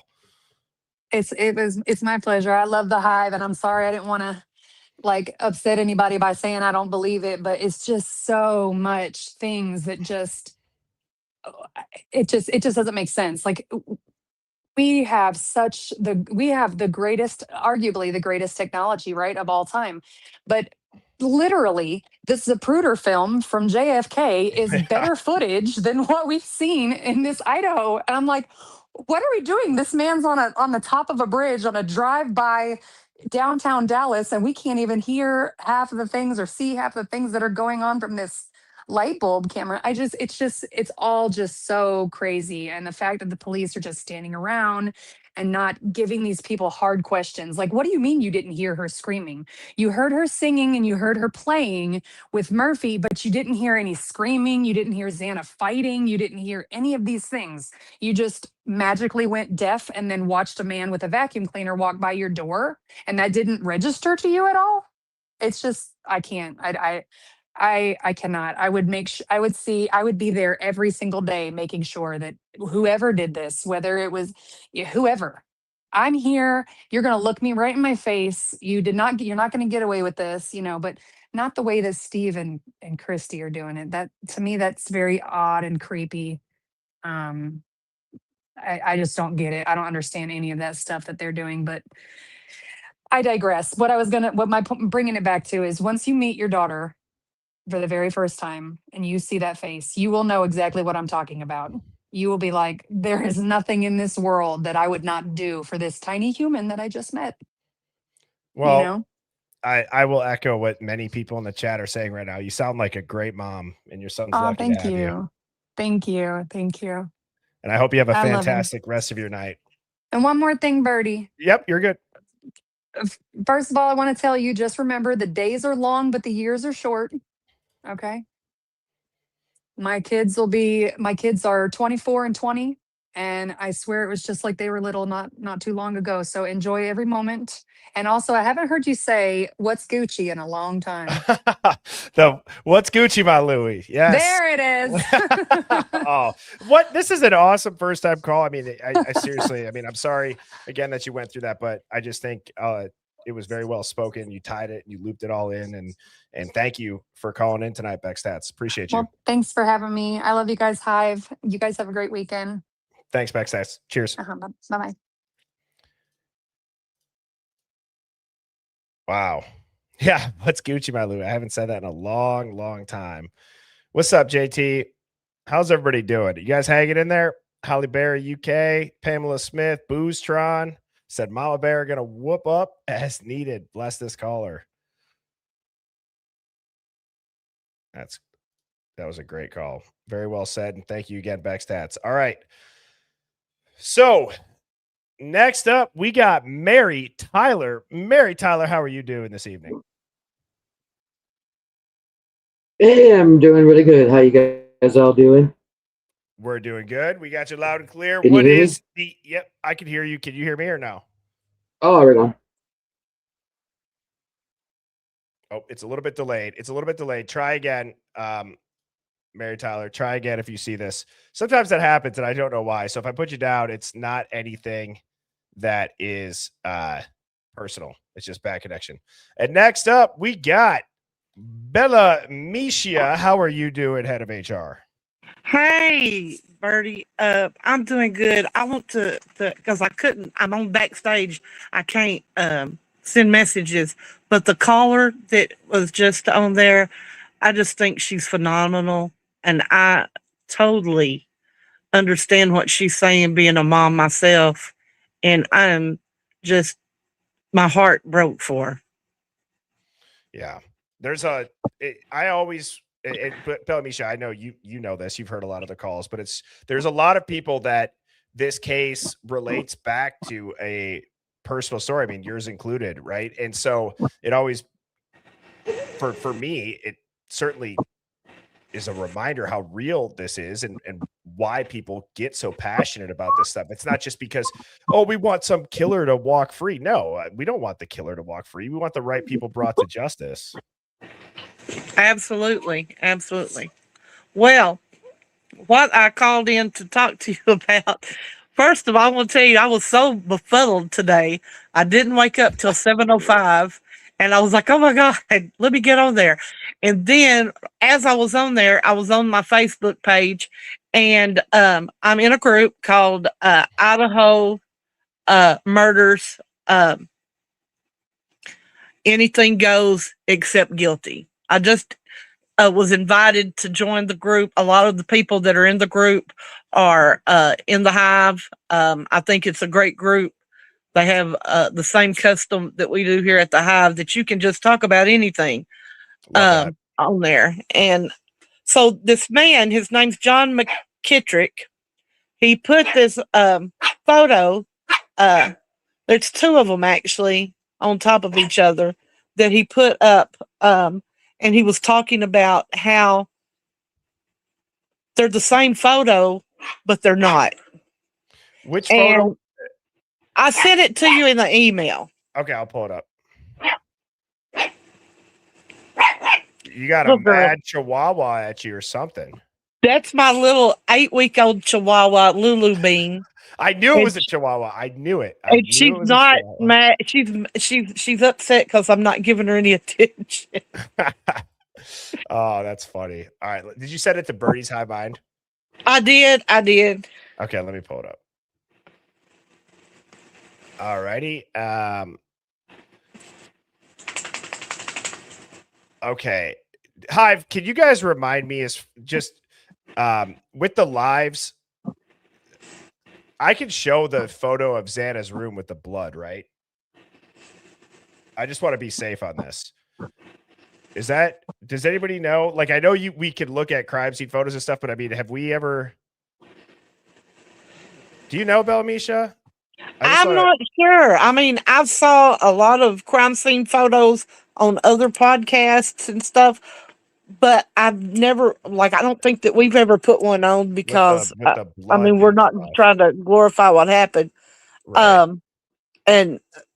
But I can just explain it to you. I mean, I'll put it up. I'll put it up for a second. I'll kind of just keep putting it up and taking it down. But yes, if you want to go ahead and explain it, I'll get it up on screen.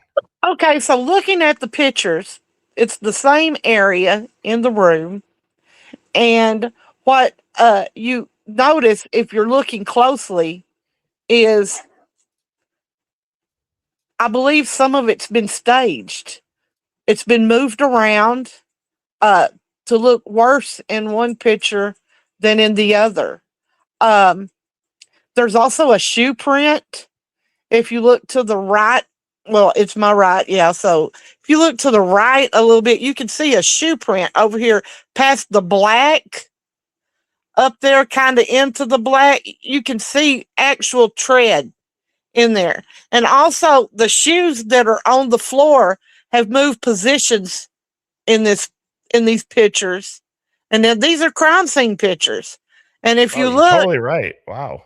Yeah, and then also the napkin that's up close to the white table, it's moved specifically, pulled more out, more blood is on it. I think that a lot of this staging in this room tells me one thing. It tells me that Xana was not eating her food in that room. Because that right there, I believe, happened way after she was already dead. The shoes don't have a lot of blood on them, but if you look where the shoes are sitting, there's blood everywhere. So why isn't there gobs of droplets on top of the shoes? Even it's like the shoes. Sorry, I was just gonna say, even if they weren't on somebody and they're in that position getting scattered and kicked around, those are white shoes. Yeah, I would agree. You would think. And if you look at it though, I mean, there's two photos. Okay, in neither photo is there any blood droplets on top of the shoes. But if you look at where the shoes are sitting, why wouldn't there be blood on them? There's blood underneath them. How did the blood get underneath them? Because they were placed there. And this makes me think about the sheath. The sheath was moved. It was moved from the floor to the body on top of blood that it did not smear under Maddie's leg. There was a lot of staging of these crime scene photos. A lot of staging. And that tells me that the people that were taking these pictures, i.e. the police, were the ones that were staging. They were taking pictures and then retaking pictures. And I don't think that they ever thought anybody would see the pictures because they were taking them for court if they had to go all the way through with Brian Kohlberger. That's a great take on that. But because he took the plea agreement, they just never were shown in court. They didn't have to. Which picture do you think we should use in court to get the shock factor from the jury? They didn't have to do that. So I don't think that no one in Moscow thought, oh, social media is going to go crazy. They're going to start using their own money to FOIA all this information. And here we are. Here we are. Said. And it's just so crazy to me that so much, just like the lady was talking about earlier, how they didn't have any of the people separated. Yeah. I was separated from other people after my crime. I was separated, and the people that saw it was separated. And because they don't want you to get your story together. And my take on this whole situation is, you look at all these people and nobody's crying, nobody's showing any emotion, nobody is showing it. Not one person got up there and just boo-hooed, except for Dylan when she was doing her, job there in the court, because I believe that was a job. I don't believe that those was real tears. And to be honest, I don't actually see any kind of wetness or moisture coming from her eyes in any of that. It's just more of a grimace. I'm going to fake this cry out. And I feel like everything, the victim's impact statements that she was just talking about, all of that was posturing for the public, because they felt like, we're going to get all this out. We're going to get this postured. I want you to go in there and I want you to say horrible things to him. And he's not going to be able to say anything to you. And it's going to make him look like he's just a cold killer because he's not going to be able to say anything to you. And literally it was like a soap opera on TV for the plea agreement. I mean, how many times have you saw a plea agreement on TV? I saw a lot of court cases that go on and on and on, but have you saw any plea agreements? When's the last time? If anybody in the chat tonight knows of any time you saw a plea agreement on television, please put it in the chat. I want to research it, because one thing, and Bertie, I think you know this, I do a lot of research. Mm-hmm. And I just put some stuff on Discord about researching the timeline versus what we now know could be the timeline, because they had this nice, pretty timeline. I mean, and I believe that timeline was invented to cover up for the actual killers, so they could, space themselves from the actual murder. Oh, well, at 4:15, so and so couldn't have been the murderer because he was across town with so and 8 other people saw him. But if you go back to 2:26, when you hear that scream, I wonder if so and so has an alibi for that, or was he one of the many people that was out there during the fight? And so I just feel like that this is showing more and more, the more that people start looking, I mean, really looking at the photos that are FOIA'd, and they see the differences. Like this man, John McKittrick, saw the differences, and I want him to know that I shouted you out, dude. You was on, and I took your picture, but guess what? It's for the greater cause. I appreciate you giving that credit to them. And Belbisha, I did just quick look up on ChatGPT. Obviously, we got Kohlberger. It was Nicholas Cruz with the Parkland shooter for 17 attempted murders. The Golden State Killer, Dennis Rader, Chris Watts, and Steven Stearns and Madeline Soto. But well, yes, you're right. Not many. Because It's not many though. it's not many, and the Golden State Killer is the man that was killing people all over California, and they caught him like 40 years later, and he was a police officer while he was actually raping and killing these women and their husbands. And then Raider, he was the BTK killer, and I watched that, and that was crazy because those people, I thought they were going to eventually jump over and get him because they were angry. But yeah, I would agree with this comment too. If you don't know who Dennis Rader is, it's kind of the wrong genre given Professor Ramslin here. I know, I swear. But you know what? That's what she does. And that's what he was going to do. Brian Kohlberger, he was fixing to get a PhD. Like, he had spent a lot of time in college because I'm working for my master's, and I feel like I've been doing this forever.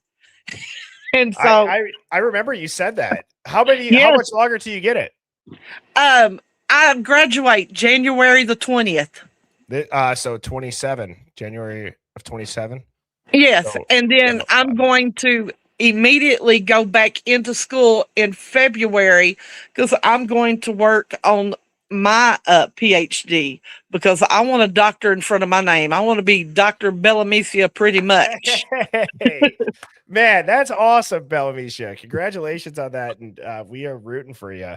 Thank you so much for sharing that photo. And thank you for giving credit to that group and that person as well. I appreciate that. Oh, well, I've learned you better give credit because people get butthurt over here. And I don't understand it because if you're saying, I'm just doing this because I want justice and I'm just doing this because it's the right thing to do, then don't turn around and say, oh, you didn't give me any credit. Who is the credit for? The credit is for we're trying to find justice. Just be glad that it's out there that actually your vehicle is driving towards the justice zone. But, you know, some people are just like that. I'm not calling any names, but I'm really disappointed in how some of the people have acted because I think you're one of the best, most, you have the most integrity. You are one of the most patient people online that I know of. Like, you get to the truth. You're not up here just throwing stuff on your show. And then, I mean, I think that, you know, you deserve a thank you from all the people that you've helped because some of these people, you've helped their channels go from 0 to 2K, 3K, whatever. And I think that you deserve some appreciation. Where's Bertie's appreciation? I'm HR, and I say, give Bertie appreciation. If not, you're going to start getting calls from HR, and you don't want a call from HR. No, you do not. And Bellamisha, I appreciate you for that. Thank you so much for the call. I hope you have a great night. You too. Cheers. Bye. Oh, that's funny. That is funny. Always great to hear from Bellamisha. And Hot Girl Bummer, thank you for the super chat. Just said 100. Bella, that's great. I think we made the right choice, Hive, with Bellamisha being the HR. So that's awesome. And we will be rooting Bellamisha on to get the doctor, the PhD in front of her. Dr. Bellamisha, pretty much. That's awesome. All right, next up, it looks like Mallory is back, but she changed her name to Mallory, forgot something super important. So let's see what Mallory said. And then we got a full backstage. So yes, sorry. Thank you so much for giving me another chance. You're good. So Idaho is not racist, for one. I've never seen a potato plant in my life, for two. But what was actually important that I really need to say that yes, I believe that something yucky happened or amongst, you know, a cover up or whatever. Yep. But I do not believe my mom had any knowledge of such things. Okay, I see what you're saying. So you don't believe your mom was aware of it, was complicit in it, covered any of it up. You believe Correct. that if it was going on, she was fully unaware. I put my life on it. I mean, okay, she's just too goody. I mean, to be quite honest.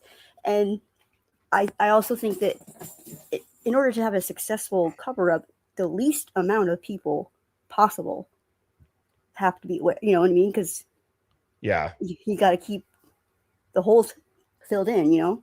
And well, no, that and you know what? I could see why you'd want to call back in and just clarify. Right, I wasn't going to sleep if I didn't say that. No, I appreciate that, and I'll make sure too that I think that was a reasonable callback. So yes, that has been clarified that your mom was not complicit in any of the cover up, and you would put your life on it. I mean, you could knock me over with a feather if she was, and I just I would be shocked. And wow, yeah. Well, I appreciate you calling back in to clarify that, and thanks for the chance. I can see why that would be something you'd want to say. So, all right, thank you, Mallory. Bye. Bye. All righty, next up we got Gigi. Gigi, how are you doing?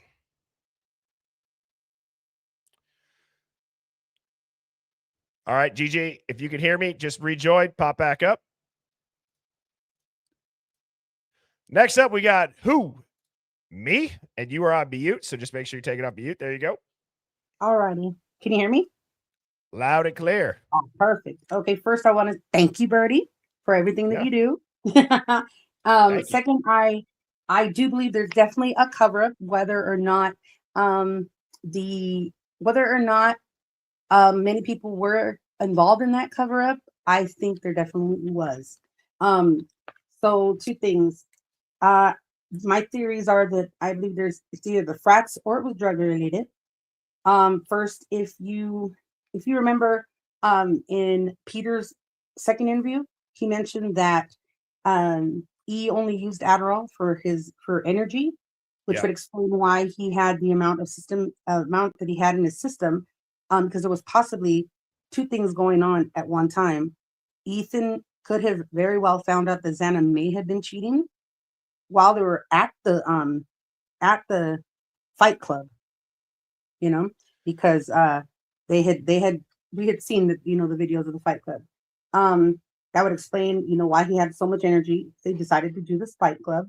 Then he mentions also that he last seen Ethan and Xana around 1 to 1:20 a.m. That he was going to go to the AGR, which is the Alpha Gamma Rho, after the large party ended. And when he was asked why ENX didn't go, he said that they weren't that wasn't their type of people. They were hunters and different kind of group. Well, if you look at the photos on Instagram of that group, they're wearing some brown overalls. I've seen this photo. I think a lot of people. It's a rather popular picture, right? Yes. And those brown. Well, it's on their fraternity Instagram. Yep. Well, now if you look at the Grub Truck video, you also see that there's a group of guys wearing those same overalls, and this was before that 120 mark. And so they always like caught me as sketchy, right? And you can also see that they have those knives strapped to their legs, those big long knives. At the Grub Truck? On the Grub Truck. You can see like that Grub Truck video. All these videos have been manipulated, whether or not they're manipulated by the LE, by somebody in law enforcement, or by the actual people who held the camera themselves, the actual Grub Truck people. Well, in the footage of that PC Pajamas and Shawty Redacted posted, the improved audio, you can hear everyone, like you can hear in the audio, because I was messing with it too, that there's yelling just like the Fight Club, yelling in the background. You can even hear this, which caught me. I was like so surprised that after the third time that the person who I believe to be Dylan or somebody who sounds just like Dylan say, "Ethan, breathe," you can hear Ethan say, "I can't, my lung collapsed," or "my lungs flat." Then you hear and then when you hear them say, "Go Kohlberger," you know how we thought it was Kohlberger? Yes. No, they're saying Kohlberger. Cole Barenberg is his name. He goes by Kohlberger. But it says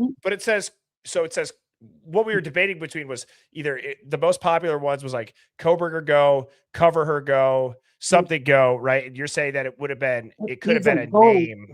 Yeah, go Kohlberger go.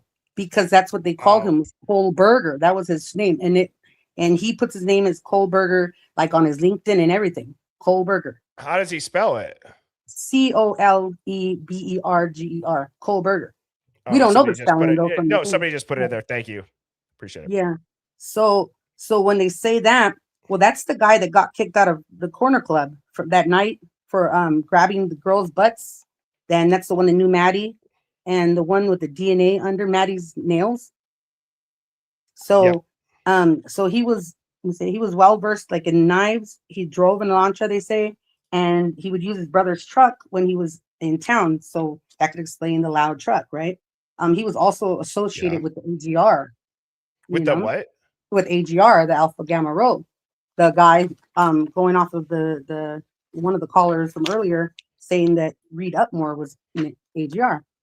Let me see here. I wrote down my notes. Sorry. Can I just say too? I love when people have notes for this because it's funny because like you guys have seen me like I'll keep a notepad right next to my computer too. I can't help it. I always forget. I don't know if you have the blessing of ADD, but if I don't write it down, I always think I'm going to remember this, and I never do. Yeah, no, I didn't want to sound stupider than I already do. No, you sound fine. You're totally fine. Well, the guy the Kohlberger guy, he was wearing a black and white, that checkered shirt. And you remember that guy that walks up on the porch at the 1112 camera at 1:44 a.m. So, and you know how he walks up all looking crazy, disheveled, and so who knows? He could have been in a fight that night. Well, this guy, he changed his name to Cole Randall right after. His father is Lance Barenberg, and they come from like a logging family in archery and knivery, right? Culinary. Cole Barenberg changed his name? Yeah, changed it to Cole Randall, and he moved to Arkansas. Right after. First time I'm hearing that. Wow. Yeah, no, I looked it up. And there's a lot you can look up. Oh, I love the internet. So my thing is, what if Cole was upset because of what happened earlier at the corner club? And they're known for fighting anyways. So, and the guy kept looking at I was looking at the corner club video, and the guy kept looking at his time. So what if he was already upset with that? He was already drunk. He went to the fight club knowing, because Alpha Gamma Rho is right there near, right there near Sigma Chi. So what if he went right after the fight club, something happened, and he went back to the house, to finish what he had started. Because I believe that Ethan either was very, very hurt or he passed away right then and there, when his lungs, I don't know if you can, I haven't looked into whether you can live if the lungs collapsed or not, but you can definitely hear it in there. And you can definitely, I'm sure that you can have a collapsed lung, I'm sure, car accident or sports injury, some sort of like that. But yeah, it's obviously something that's going to need immediate treatment. Mm-hmm. Well, also, in that video, the Pissy Pajamas did in the Charlie Redacted, you can hear someone saying, Xana, you bitch, right? Then you hear someone saying, they just keep saying like Xana, you be, and then you can hear Xana calling out a Kelly and some other name. You hear them call Jose, the Jose Cruz guy. Jose, you hear a lot of that, or what sounds to be. Yeah. Because you can hear the Jose guy talking with his accent, because there's a video posted, I think Christy Chaos posted, of this Jose guy from like a year ago, and you can hear his accent, and because he don't know English very well, and you hear that same guy, and you can hear him saying like something, I'm broke, and he keeps asking, you good, and he goes, I'm rude. Like, these are just things I heard him say. And then that's when you can hear what Dylan says, Xana, and you can hear her say, come help me, and Xana goes, no. Well, that's again when she says when Dylan says breathe, and he says, his lungs collapse or whatnot. But pretty much my theory is either that happened, and they're covering it up with that Linda Lane footage. I kind of don't know if that Linda Lane footage is actually the Linda Lane footage, or it could be much closer to, to right there by the lodge. It could have been somewhere else, and they're just inputting, because when they sing that Country Road, you can hear someone texting, or like what sounds like texting, with the little iPhone deal, texting, and then you can hear them like they're cueing it in to start singing that. it seems, and even if it was close or far away, it just the what's the audio word? Pitch, like the pitch, the Yes. tone, it doesn't match. It comes in crystal clearly. Exactly.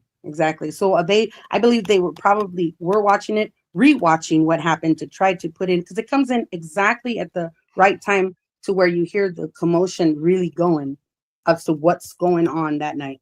And so I think partly of what Peter was saying about what's happening that night was true. There was a commotion, but he left a lot out, on to what's really going on. And then I don't know if you can hear it in that video. I heard it. What sound like a lot of like either firecrackers or fireworks or gunshots. No. Yeah, they're Well, firecrackers you hear right at the beginning. like different than. See, I haven't listened to it much outside of whatever I showed on stream.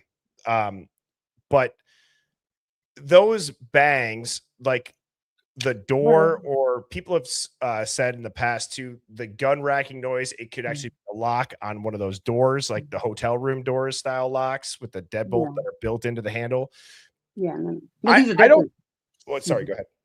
These are different Right, sounds. right. Like constant. It's constant.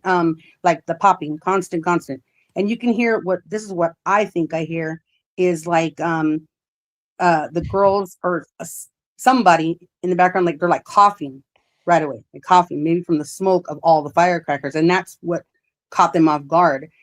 I don't know if it's two different incidents going on. Maybe they overlapped the audio from one day to a different day. I don't know, but these are the things that I'm hearing in there. But yeah, I've tried taking apart that video because that's a great video that they did. Try to hear what's going on. I like the way you think about the stuff though, because I can tell you got a good ear for not having or it sounds like at least like you got a good ear. Hold on, my dogs are going. Hold on. I got 8 of them, so they're gonna go wild. You guys get off this bed. Go. Get to stepping. Go. Everybody's get to stepping. I've never heard anybody say that to their dog. They love to get to fighting, and especially when I'm on my phone. Oh my goodness, they love it. Oh, I'm gonna start saying that to my dog now. Like, wild. okay. But what I was gonna say is it sounds like you got a really good ear, like a keen ear to not having like any predisposed influence to what you might be able to hear. Oh no. You're able to just listen. No, I'm trying to make it out, and none of it makes sense. That's why when it doesn't make sense, it's not because we are just looking for something to not make sense. It's because it doesn't make sense. Nothing makes sense. And for whatever reason they're trying to cover up something. There is a cover up. I don't care, how small, how big, there's a cover up. And finally, I think possibly, the postmortem wounds to Kaylee and Maddie. Yes. They, how they were cut. They were the cuts on the arm and then the slashing twice. I think that maybe, I don't know if anybody else agrees, but it could possibly have been done by Bethany and Dylan as a way to make them a part of it, whether they wanted to or not. But because they were there, it could have made, there was 2. Why would you do 2 on each girl afterwards? You know what I mean? I know people, and okay, so let me say this kind of as clearly as I can. Mm-hmm. I know people in here have their set opinions on Dylan and Bethany, as I do myself. Mm-hmm. But if you've tuned in for a while too, you'll know I say I don't understand how they get the pass, right? Like I can understand it, but I still don't get how it's playing out this way. But what you just said is this forced coercion. It could pop. No, I don't think they're. No, let me put this out there. I don't think they're innocent in no way, no how. Right. Right, but if they were made to do it so that they were somehow involved. Yeah, and that's why maybe Bethany said, well, I don't want to go back to Moscow. She's number one afraid, but she's also, she doesn't want to be arrested because she knows that she did slash somebody's throat. Let's just say if that's hypothetical, allegedly, whatever, in my opinion. So, I mean, there's really no way to tell what's really going on. We might never know, and when they tell us, we might not believe it anyways. So, right, so that's true. Just, well, that's a great call, and I appreciate that. I'm going to go back and listen at the Koberger Go thing and listen for the Colbertberg point you made. So Yeah. that's interesting. Yeah, especially if he ran off and changed his name, and he changed it to his mother's like maiden name, and then he goes and moves to school. But his reasoning for moving schools was because he works at a sporting goods place, mind you, a sporting goods place, Right. And that whenever he changes jobs or goes back to work for them, he changes schools, which he has not changed schools. That was the first time he's actually changed schools, because he lived in Idaho, then Arkansas, and that was right in November that he moved, and then now he lives in Texas. So he got the hell out of there. Yeah, yeah. I mean, he still graduated there at the Idaho, but right after he did leave. And when I was looking into it, it did look like he was, or he knows of the Fry family, and kin to some of those people out there. So I mean, and his family is involved. They're loggers and all that. They're definitely got some type of pool play, something. Everybody's got their hand in everything over there. So well, you bring up some great points. You got a lot of people agreeing with you, and actually, I'm going to put you backstage and then check out what Accomplished Day just said. Thank you so much for the call, Humi. All right, thank you. Bye-bye. Cheers. Bye-bye. Like I said, I love when people have notes. And Accomplished Day, to Humi's point, said she's right. Cole Berenberg has some interesting timestamps in the timeline, which if you guys don't know, if you've tuned in the last few nights or if you've seen the quick cut, which by the way, the quick cut that I posted today, for whatever reason, the back like 5 minutes of the video was frozen. So if you were in the middle of watching it, it just went away. It's because I had to delete it and re-upload it. So the new quick cut is up of last night's stream. And in that quick cut, you'll notice Accomplished Day's master timeline. So this is the person that made it.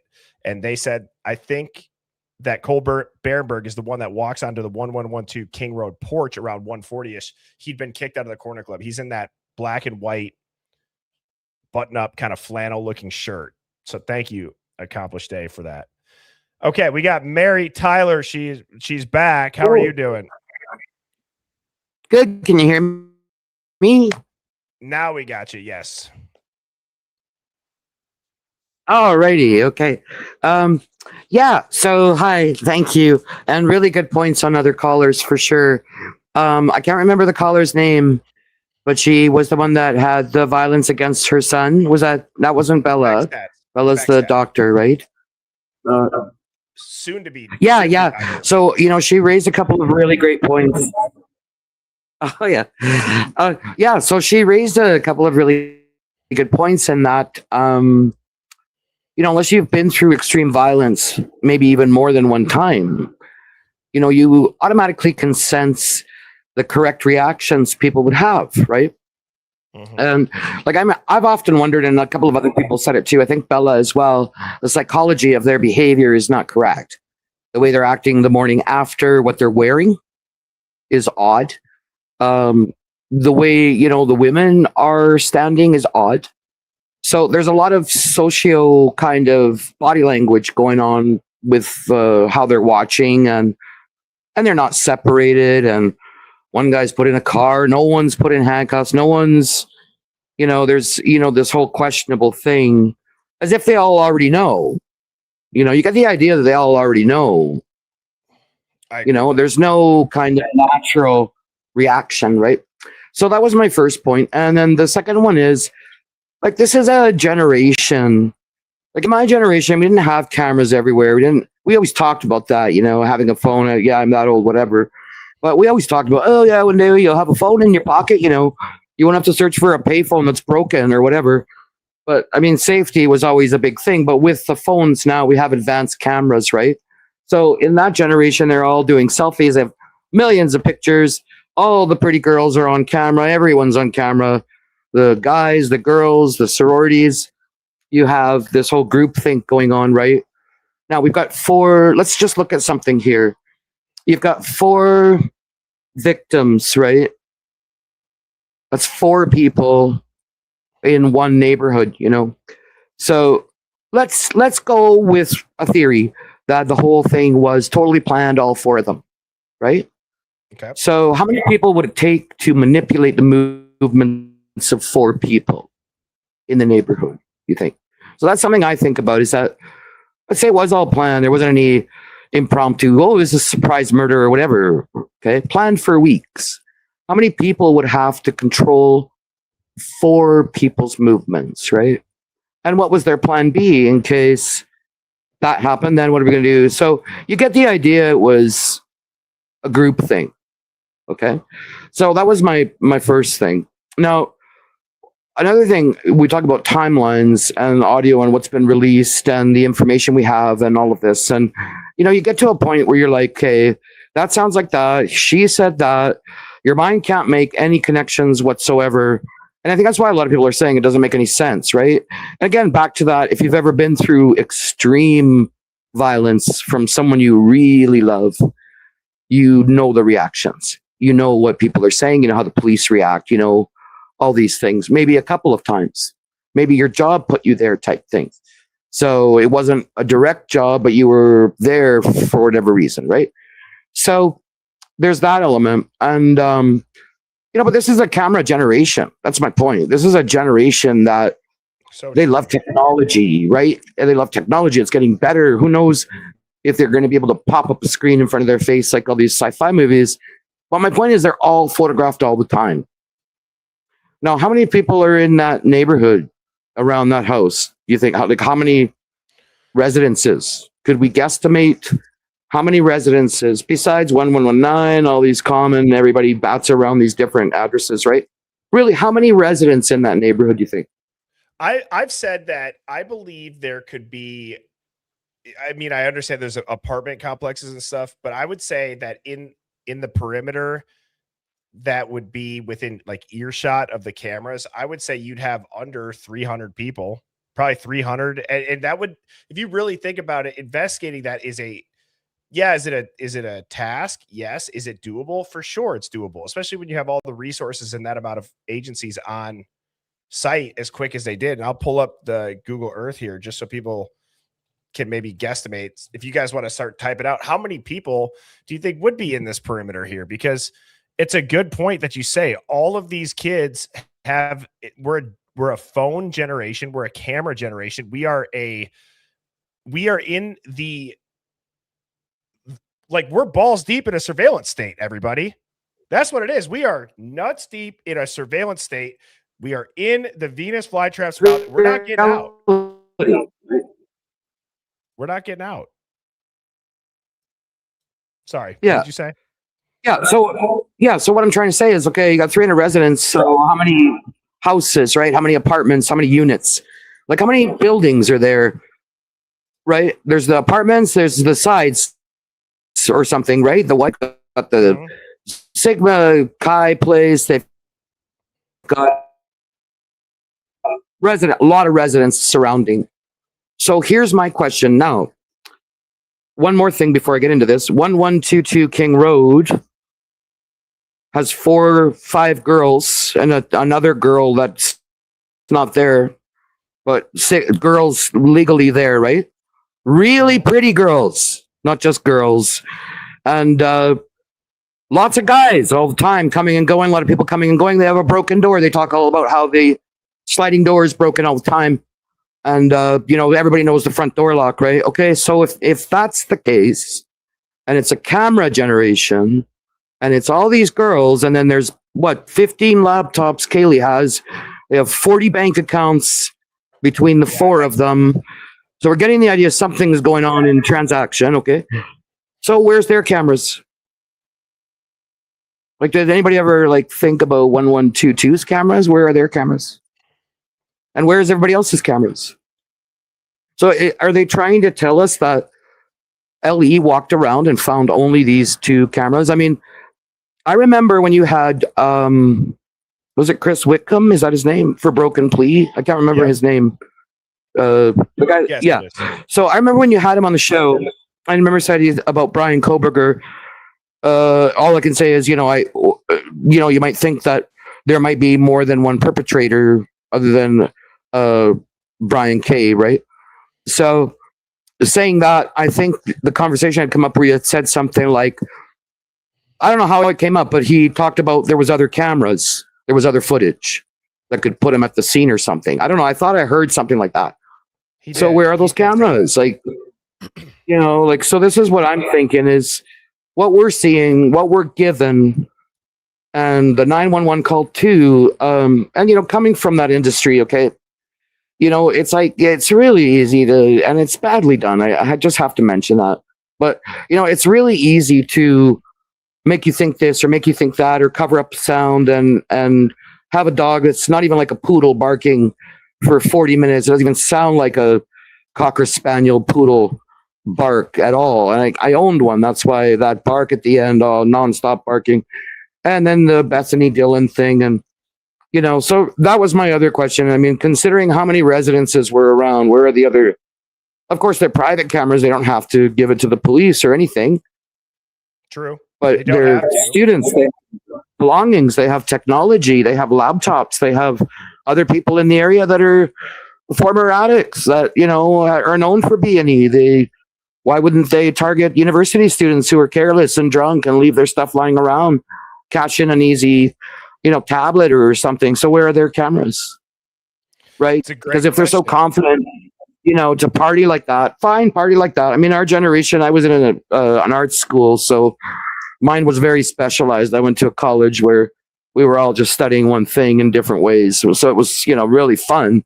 But we were in a generation without cameras. And, it was, I don't know how we would have responded to that. But, I mean, 30 years later, I mean, it's that famous saying, I'm glad I did all my stuff before the internet. Right. So, I don't think, but anyway, I just wanted to bring up these points, right? I don't want to take up time. I know other people want to talk, but, I truly feel for those who have gone through extreme violence. And, I just want to mention, I think I'd mentioned this on another call. I was in a shared house and we had a roommate that died. I don't know if I'd mentioned that. And we were all, our reaction to just knowing she died of a heart attack, where we didn't know what had happened because the police, the way the police handle that, I mean, it's a different country. Yeah, so I'm just saying the reaction again, just sociologically, you got to wonder how many people could control. Let's say it was a totally planned, plotted burglary, murder, everything. Let's just do it. Let's just be vampires, all of us, or, right? Let's just go for it, man. Like, let's just get really loaded and just fucking do this murder. Like, I mean, I don't know. I mean, is that their mentality or, so, I don't know. Is it evil? Is it, are they that bold over there? Like, it's like, the movies aren't good enough anymore or, I don't know, but you just got to think about that. How many cameras, how many people, and look at the age group, right? Yeah. I think you bring up a great point, Mary Tyler, and I appreciate your call. And thank you so much. I hope you have a fantastic evening. Cheers. Okay, sorry about the camera. I didn't even realize I was on camera. No, you're good. You're good. You're good. I think that it was a little bit delayed. I don't know about you all. And I got 2 callers left. And so to Fine as Frog here and Becky C003, don't go anywhere. I'm going to sprint to the roof. I'm going to high knee my way to the roof as fast as I can. Okay. So I will BRB. Don't go anywhere.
Sit down. Sit. All right. Sorry about that, guys. All right. Thank you so much. Fine as frog hair. Love the username. How are you doing? Bird, first time caller. Can you hear me, Bird? I can hear you loud and clear. Let me get your mic turned up. Love the fact you said first time caller. What do you got for us this evening? Oh, now you're on mute, though. You're on mute. Hang on. Hello? Hey. Oh, shoot. What the heck? Hey, let me see. Hold on. Okay, we got you. Can you hear me now? Yes, now we got you. I don't know what happened, Captain, but I'm back. All good. Okay. We got you now. Okay, so first of all, not only 27 years retired law enforcement, but first time caller. I feel like we need a moment of silence because I have the rock star, Bird, and the Hive live, and this gets me real crazy. So if I get a little choked up or forget what I'm doing, just tell me to drink some more wine and I'll be fine because I haven't started yet. Well, I did have 2 swallows. Okay, so first of all, let me say, Bird, after 27 years of interviewing and investigating people for a living, I want you to take your own very amazing advice, and you don't need to ever think and tweak yourself. Give yourself even a little snap when others say to you, oh, you didn't reply fast enough. You don't have gratitude, and on and on. I dealt with felons, murderers, all kinds for a living. And you know what? You're amazing, my friend. You Thank are you. amazing. You're not only kind, caring, you're full of patience. You're funny as hell and a friend and counselor to all. You've got an eclectic group of people here. You've got your felons here. You've got the people who made it in, got back out. Some might go back in. We don't know. Maybe they need to do some work in there. Maybe God said, we got work for you in there right now, so we're putting you back in. I don't know. But you need to not, because ADHD brain myself, and I love how you say it's a gift. Sometimes I don't think so. However, the patience you have when people talk slow and don't get to the shit, damn, Gina, you are amazing. That was a real challenge for me when I had some simple or couldn't get to the point friends. Oh, man. But just saying, and another thing is I'm writing up we could call it a book or paperwork, depending on how far we get, and it's going to be called Birdisms, because it's hard to keep ADHD people in the on my first call, Birdie. Hold back on the goat. Come on. Okay, but you caught me, and it's hard to catch me and keep me. Like if I listen to a podcast, if I watch a movie, if it's not entertaining me and I don't have something going in the background, I'm out. Tapping out, I'm calling uncle. Okay. Here's a couple that caught me and ripped me right around to where I couldn't quit listening to Bird in the Hive. Okay. Okay. When you said raw dog to Wickham, oh, for shit's sake. What were you doing? I loved it. Okay, here's another one. Shit, a golden chicken? What? That right there, my friend, is beautiful. The Gucci Louie, you slay me like a dragonfish. I find myself holding my head and saying, Monkey of Pearl, I love this group.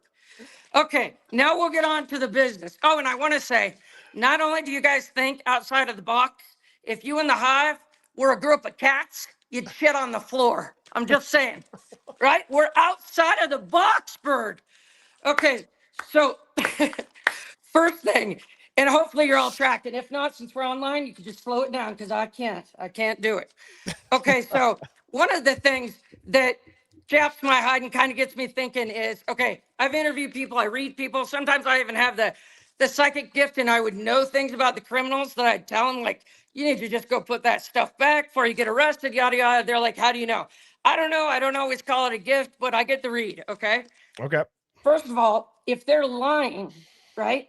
And we all know they are, but my thing is when people would lie and I could see through it. In fact, a couple of times I would say, you know what? If you're going to lie to me, can't you make it a little better because I'm bored right now? Work on that lie a little better because I've heard that one type thing, right?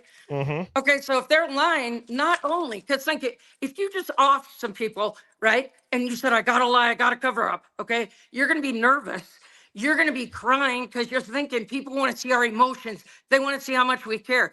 You're gonna overdo it to the hilt to where you and I would look at them and go, oh shit, Dick Tracy, you're gone, right? Come on. right? Go That's a Max, new go one. That's a home. new one. That's a new You one. know, you got to think about that. Not only that, one thing I thought about, hold on, Cottonmouth Bird.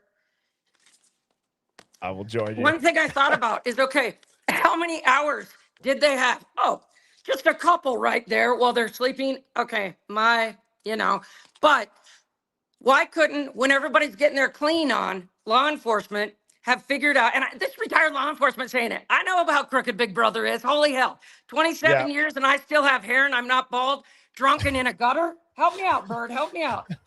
And so if you think about this, law enforcement could have pulled out the ones that they felt needed the coaching. We always get training all the time, updated training of how to be on the stand. Bird, I bet you wouldn't guess that I kind of fumbled and flunked that a few good times because this mouth can't find a filter for this lady. What is the training like? Is it just how to answer certain questions to legally shield yourself, or? It's how to not any to with you. But I thought I want an attorney in an chair. Hang on. Sorry. I'm so sorry. That just, for whatever reason, that just cut all out for me. Am I back? Yes. Am I back? Woo! Yep. Okay, what I'm saying is they want you to have a filter. They want you to just yes, no answers. And it's tough because when you have your ankle biter and somebody's snapping at you like that, I would just shake my head and say some stuff that probably wouldn't be real appropriate. I mean, I've had hits on me. I've had the murder sign thrown at me, had to drive an undercover car and had to have people drive me home or pick up my kids from school from some of the cases that I broke. But I mean, I'm still kicking. God hasn't taken me yet. So we're still rolling with this. But, and you know what? I wouldn't say I loved the job when I finally left and retired early. I couldn't stand let's say the administration. I liked the felons better than the administration. So I knew it was time to rock it away, I see what you're saying. So my thing is with law enforcement, what if they pulled out those, just like, and the training and stuff. And if you ever want to know, you could just drop me a DM and I'll tell you about it or something, but I'm sure the whole Hive doesn't want to hear I have some good stories though, Bird. I bet you do. I do not doubt that. I don't doubt that for a millisecond. I was going to start my own podcast. And you know what I was going to call it, Bird? Wear your helmet. You don't know what's coming. Right? But if they would have pulled out the select members, okay, I think you're so scared because of your involvement in it and what you know. They pull them out. They have 8 hours to coach these fools while the other people are cleaning and they've brought over the supplies or told them what they need to do so that people can't find out, whatever the evidence and all that. So if you think when the others are cleaning, they go ahead and squeeze them, get them all up and ready for their interviews, you're damn right. But they should have told them to at least cry a little or look a little verklempt. For living with even if we lived, hell, I've been married 35 years. I told my husband, you know what success is? He said, damn, Gina, I don't know what's coming out. And I said, you're not buried in the lawn, right? Oh, that's success. That's a way, I guess, to look at it. 35 years. That's Congratulations. See, thank you. And that was just May 25th, and he's still kicking. I did put him to the airport tonight to go to California for a week, so that's good. You're having a great first night. Great first night.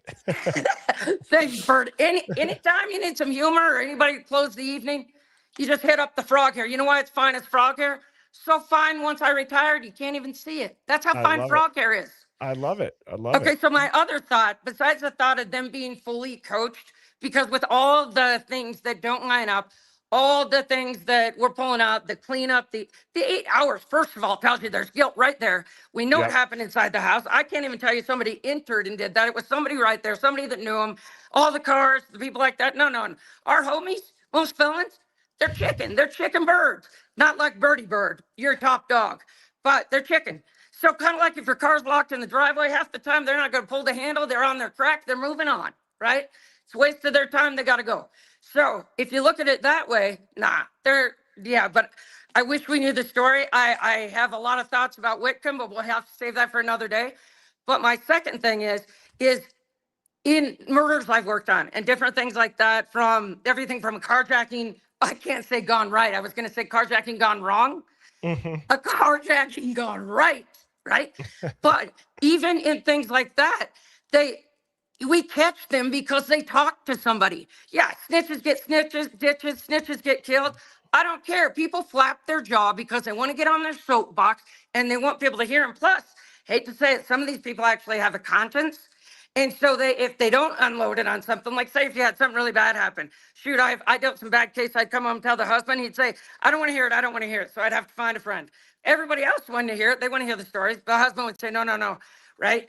And so at that rate, we have to give it to somebody else because then I can feel better because I'm sorry, I burdened your ass, I'm out, right? And then I could feel a lot better. Well, if you look at it that way, out of how many people were probably in there around him that night, not to mention we've got our killers, but let's look at all the people cleaning, carrying shower curtains. For God's sake, Bert, we got a lot of dark here. It's got to be law enforcement. They've got to be threatened by them, coached. When they were cleaning, my thought is, wait, watch. Now somebody will track me down and I'll get sniped off. Bertie, if I get sniped off, you tell me No. People are loving it. People are loving it. So I got to ask you though, real quick. So with that 27 years and the involvement and the stuff that you've got, I mean, did you have a spidey sense go off like right away? Were you like, this is straight up a cover up? This is an operation. This is roommates getting protection because of connections to powerful people. Like, did you have a first thought?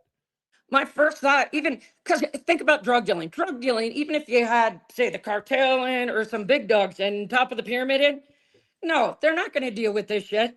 I thought about the landlord at first and law enforcement. That was my first trigger. Wow. Okay. And that it was an inside job. But the loyalty, think about it. Where's the loyalty going to come from if it's not even to your own roommates? I don't care if you hate the people. If you've lived with them that long, you're going to be a little choked. I was more upset when my daughter's dog died. What are they doing? I know dogs are better than humans pretty much of the time.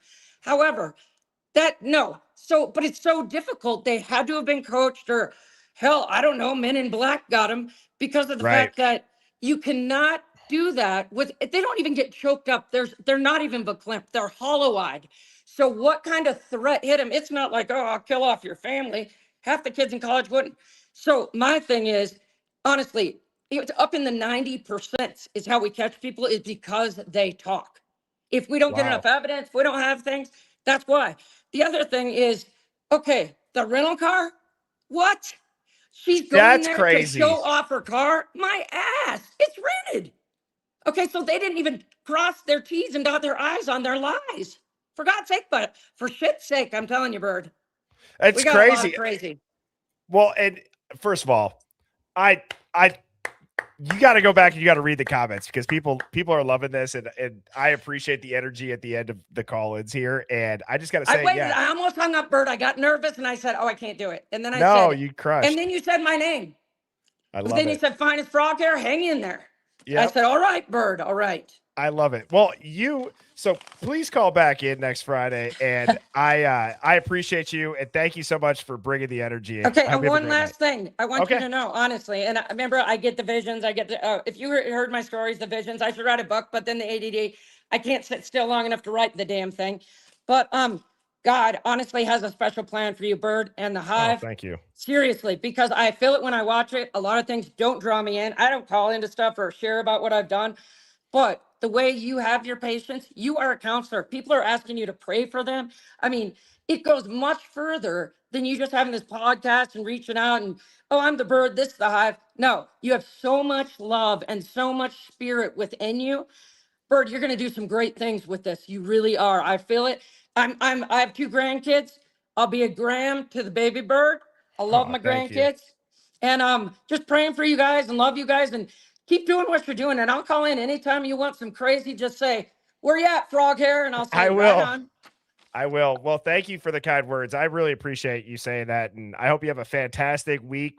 Husband in California, stock up on the wine. You have a fantastic Friday and a great weekend. Thanks, Bird, and take care of yourself. Yep. Love you guys. Bye-bye. Love you. Bye. See you. Bye. That's great. Oh, that is awesome. I don't know about you all. I needed that here at the end of this. And I love talking to you guys, but I think it's so cool that we got, people that stay tuned in and these Friday night call-ins. Like, I look forward to Friday nights, especially with Mrs. Birdie being pregnant. This is the night out now. Times are looking a little bit different, a lot less tequila and a lot more streaming. And so I'm very excited and just grateful for these call-ins every time. So now we have Becky C003 backstage. Here you are up on stage now. How are you doing, Becky? I'm doing great. How are you? I'm doing great. I'm glad you asked for the link back. And to anybody else that got kicked, I think what's happening is either StreamYard, because the backstage gets full. I don't know if it like cycles people through. I don't know if they exit out of YouTube, but if that ever happens, just pop back in. I'm not kicking anybody from backstage, just so you know. Okay, no problem. My thing tonight was on your coincidence theory poll. Yes. I put no or other. Okay. Because the reason I think that is because I think a lot of things came together that night. And the coincidence was Haley coming back to town.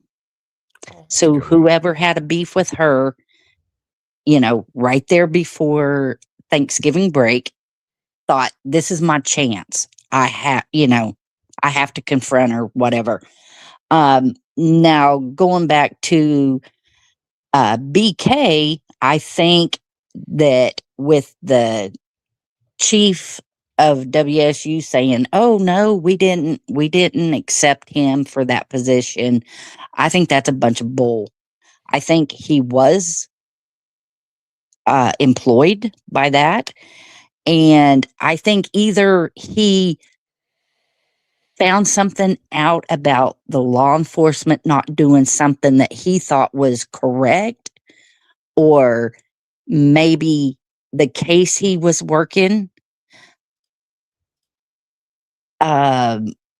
he was about to blow the case. And in a being good said, way or a bad way? In a bad way. Okay. I think that BK always wanted to be a law enforcement officer, and he would do anything. And when you get people like that around my area, when people like that are wanting to be a police officer so bad, they insert themselves into things they shouldn't be, or driving by, like they go out and buy a radio so that they can hear the radio traffic. And I see what you're saying. He was. It's kind of that obsessive compulsive dynamic. Exactly. Yes. Yep. And with his autism, it was even magnified. Right. And that's all he was thinking about. And this is just a theory, whatever. But that was weird that the chief come right out and said that, because I don't think there would have been anything said, because they would have said, "Oh, there's an investigation going on. I can't talk about it." Okay. True. And I think so. BK was in the middle of something that they were working that night. That's what I believe, because the undercover cops were out that night. Weird. That is weird. Do you believe Brian, when you say in the middle, I just want to make sure I'm following, because I am so far, but when you say in the middle, do you mean by chance, on purpose, supposed to be, not supposed to be? I think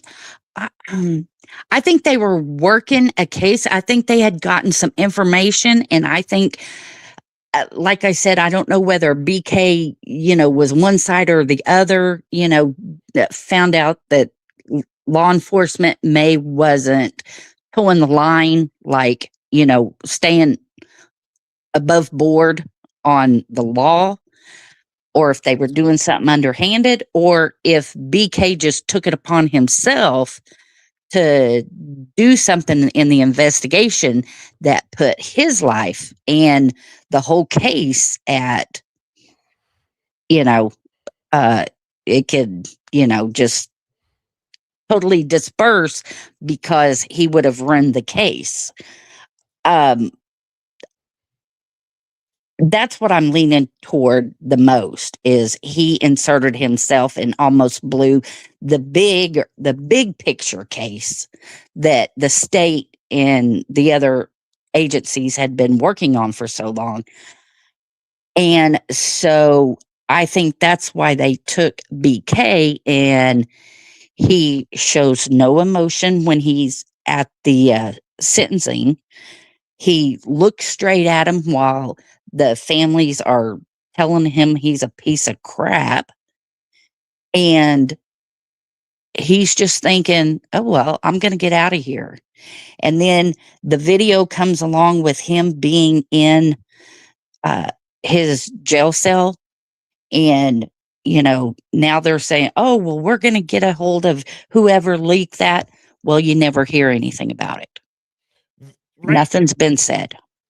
I actually feel like, wasn't there some BS excuse about the person who did it was like retired, or it was something weird that they said it. I don't remember exactly the position. I'm sure somebody in the Hive will know, but it was so odd. It was such a okay. I mean, I guess, but that still doesn't mean that it's okay. Right. But they do that to reinforce their story. Oh, look how odd he looks, but I think they put him in there to save his life. Because I think it's not talked about that much. I really do, because if he was totally innocent and he knew that, I think he would be fighting. It's one of the most logical and reasonable things at this point, right? Because there's a couple, right? It could be strategy. Right. We all know that it could be we're planning on this, or there's an active investigation, but that's on the table. I don't think you're wrong at all, Becky. And then I think the coincidence was with the 4 victims. I think maybe my theory is you had somebody that was jealous because Haley was moving on with her life. And even though he said he was okay with everything and they were amicable, I don't believe that at all. I think he had a lot of resentment toward her. I think when Zan and Ethan got home, I think they were jumped because of the hoodie guy being a lookout at the grub truck, leaving with the girls. They didn't really know him. Well, they didn't really know him. Yeah, I agree. Sorry. And that whole thing's sketchy. And then he shows up to his house right after that. And then Jack comes home from the corner club right after, because he was there when they left. It just doesn't make sense. So I think a lot of things, because it was right there at Thanksgiving break, I think a lot of things happened at the time. They used BK, the law enforcement used BK, put him in there, keep him safe while we do this case. They probably don't like somebody that, and I know this from my ex being a law enforcement officer, they don't like know-it-alls. And if he inserted himself where he shouldn't have been and, try to do something on his own, thinking, oh, yeah, I can handle this, and about to blow the case, okay, now somebody's after you. They know what you look like. We got to get you, we're going to put this on you and say you're the reason why all this happened, with the 4 murders. And the reason I kind of say that too is because of the sheath. Nobody sees the sheath before. And there was one video of the officer standing at the front door taking care of the crime scene log, that an officer comes in, and I don't remember his name. He comes in for a few minutes. The next thing you know, he's coming around from the back of the house, and says something to the officer there, and then he goes. And so many other people have said that, that was odd that he went inside. Why did he go inside? He was only in there a few minutes. But then after that, then's when you find the sheath. And that's one way for them to put the sheath on there with Brian Kohlberger's DNA to kind of solidify, hey, this will work. That's how we can connect him without him blowing the whole case. Just a theory. I think Ethan and his brother had words that night, and that's why the sister was upset. Not a bad thought. Nobody ever knows why Hunter's vehicle was over there. Don't know. It's a good point. I think that one of the things that you said that is just very accurate based on Brian's personality is, and from what we've actually seen, right? Like the videos have been the DMV, yes, actual, traffic stops, things like that. Is, I think one of the things you said that could potentially hold a lot of weight is that if something wasn't above board, if something was maybe being underhanded, I think is how you phrased it, would that have gotten to a point where these other guys are like, okay, he's about to make a mountain out of a molehill, right? Get him the hell out of here. And then let's say that right. by the steps that those people took to maybe continue to avoid Brian, or by the steps that those people then took because Brian caused some sort of inconvenience, like it is like the butterfly effect almost, to reference right. Chris Wickham. Did that end up causing something? And it's like, shit, this guy did cause it because he wouldn't stay out of our business. Right. I think I just think a lot of things came to a head that night, and they weren't meant to, coincide with each other, but it happened the way it happened. And that's the way a lot of things in life are, I think with the girls having superficial wounds on their face that wasn't very deep, that is not somebody. Okay, the rage is the jealousy.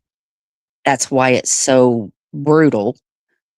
The other, I think, is because someone took out their frustrations because she felt inferior to the two girls. Female dynamic to it. And okay, I can do this, but lightly. I'll show you. I got the last laugh. Whatever. That's just my opinion. I think you're spot on with a lot of the thinking, for sure. Also, with nothing being released about BK's interview, all of that, see, kind of coincides with it. And I think the upper people, or the people that were involved, I think they had a lot of relatives or whatever up higher in government, whether it be the state or whatever. And I think they just swept it under the rug and said, there you go. I think the college had a lot to do with it. And I think, as far as Ethan's parents, I think that they were very disappointed when they found out that maybe Ethan was taking the Addy, and was disappointed in him because of his grades and stuff like that. And then found out his brother and him got into it, and that's why the sister was mad or upset. I don't know. That's just my theory. No, I think that you bring a lot of the, I kind of phrase it differently each time I say it, but it's like, I can always appreciate when people bring a real life thought process, like the way that you were describing it there. At least for me listening, it was as if, how could I apply that to a situation I could actually see playing out? It's not this, like, they're just very like causation, like cause and effect is what I'm trying to say. I think you did a good job at saying that, and I am glad that you were able to pop back up here. I'm sorry that it kicked you before. Oh, that's okay. And But I hope that's you just have. my theory so far. No, it's great. It's great, and and you had a lot it of. changes every week. Oh, you're You telling me, know, Becky. I know. I mean, I'm in the same boat as you. it really does, because we're never going to know really unless Bethany talks or Koberger talks. Well, I think that's well said. And I hope that you have a freaking awesome weekend, Becky. And thank you for the call. You too. Cheers. Bye, Hive. See you. Now, okay. I also had somebody that I had a comment up on the screen. I'm sorry, I'm forgetting your name, dude. But you had said the letter to Koberger's dog was code. And so I had just like uploaded that quickly, and I was like, let's see if AI can decode that. And there were some interesting things, and it was like role assigning. I'm assigning you a role. And so just so you don't know, here's what his letter said. It was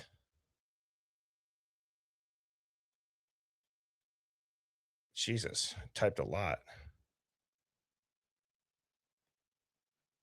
Where did that go? It was this. Dear Scout, earlier you and I, unbeknownst to you, communicated. I have no doubt that your heart was conscious of what I intended. Always of your pack, brother Brian Koberger. Now, what's interesting about this is that, it kind of goes through it. It's like Scout is a role, pack is a group, brother is a bond. You are the Scout, I am brother. We belong to the same pack. It's bizarre. And I'm just kind of skimming over this. And this part right here, I thought was interesting. If it was an intelligence style, it's like the Scout would be the observer, not the RSET, the asset or the target role. And the communication, meaning that contact occurred, but it wasn't openly. And like something, I sent something to you, I said something to you, you're not aware of it yet. It does. It's written in such a way. And so this is what it said the decoded version could read like, which is, you did not know contact was made, but I believe your deeper self received the signal. You're part of the same pack. I am your brother. So like this part, I don't think is spot on, but I could see this being accurate, is that you did not know that contact was made and I'm still on your side. Yeah, it's like military code. You might not know. So I don't think that it's like, I don't think this is spiritual. I think it is.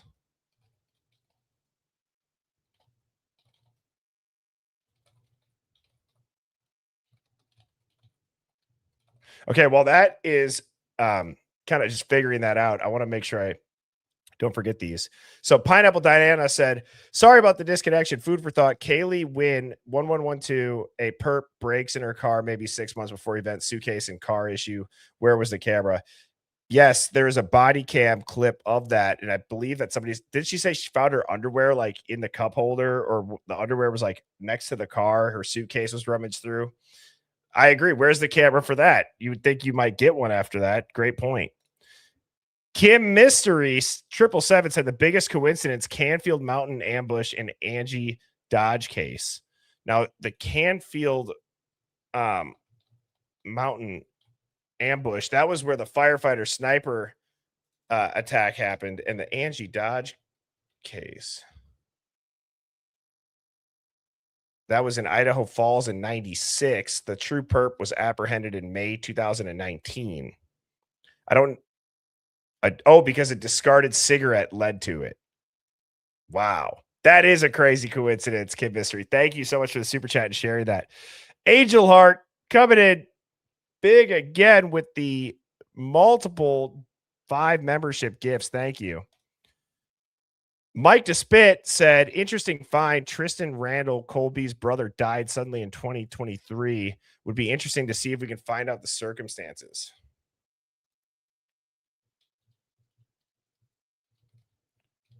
Let me just see.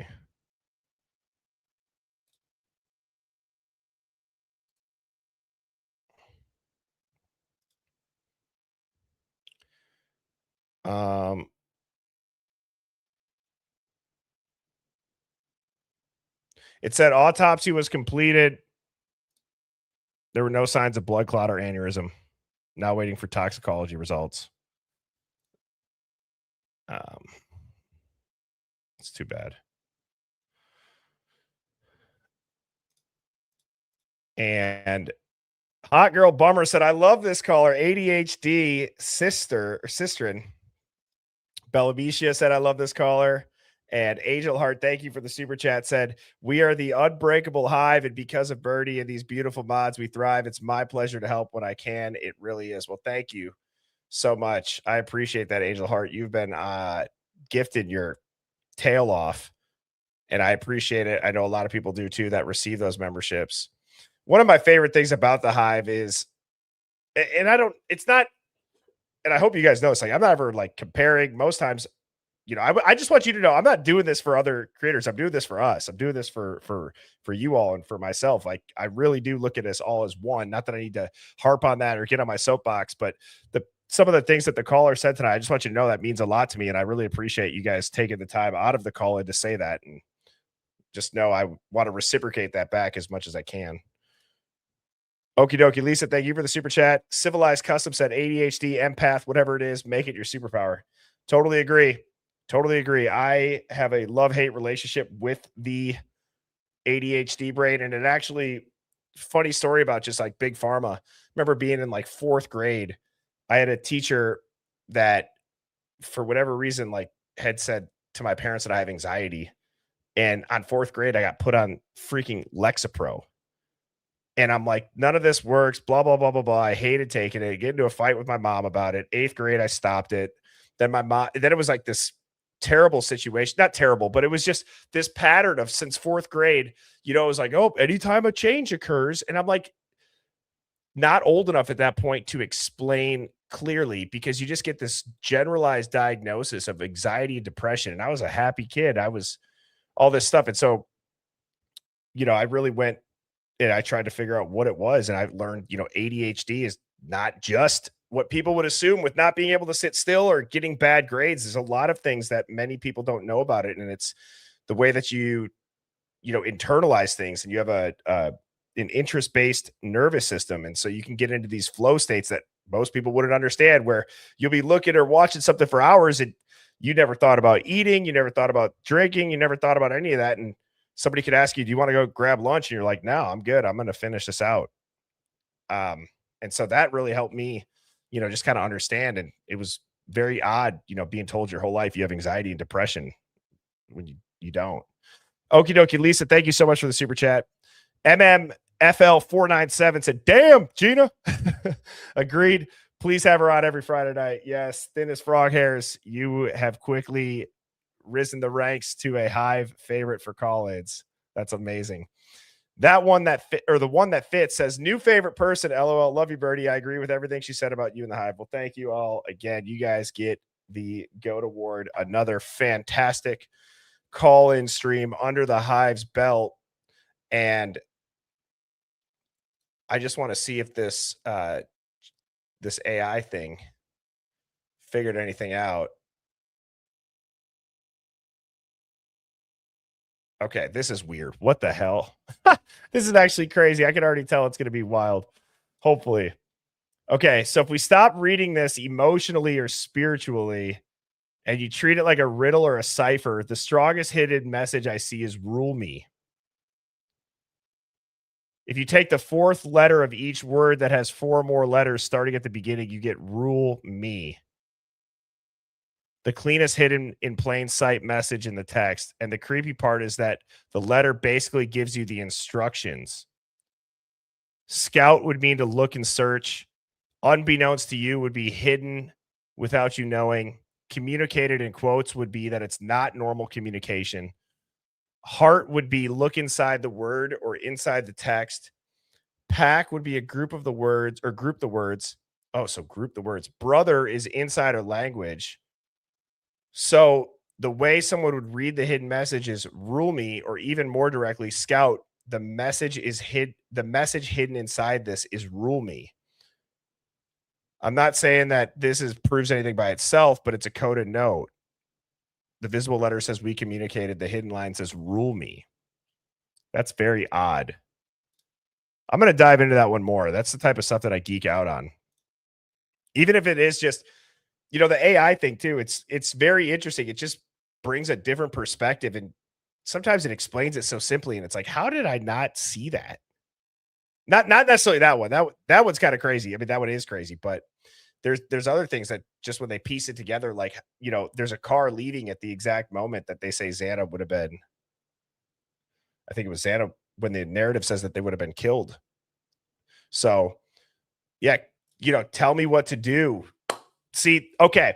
So guys, tomorrow, I have a wedding, but I am still going to do the Hive Plus. So mods, if you could please drop that link one more time. So keep an eye out for when I schedule that. I'm thinking that it'll be an earlier one. I'm thinking it'll be around 10 a.m. Central tomorrow, but keep an eye out.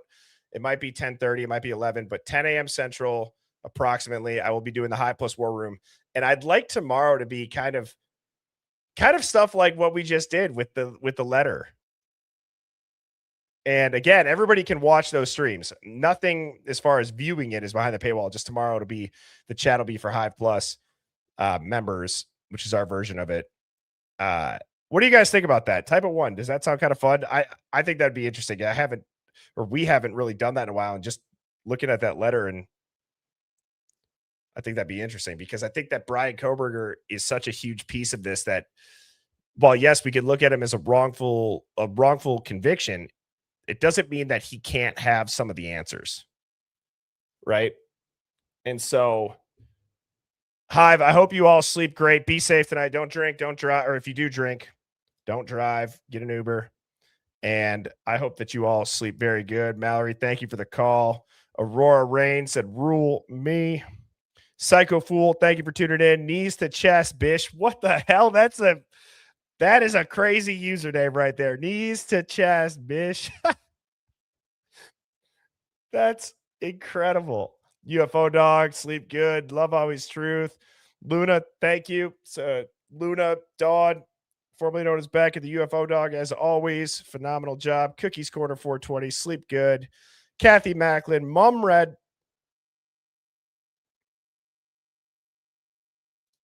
Lisa, finest frog hair, said, love you, Captain. JJ, great job today on your first live, brother. I was in there for about 20, 30 minutes. Did great. Thank you so much, Mallory. UK, Holly Berry, Templeton, Periwinkle, Shawley redacted for privacy. Tam Cam, good night. And with that, Hive, I hope you all sleep great. Rest up. I'll see you tomorrow around 10 a.m. Central for Hive Plus War Room. Cheers.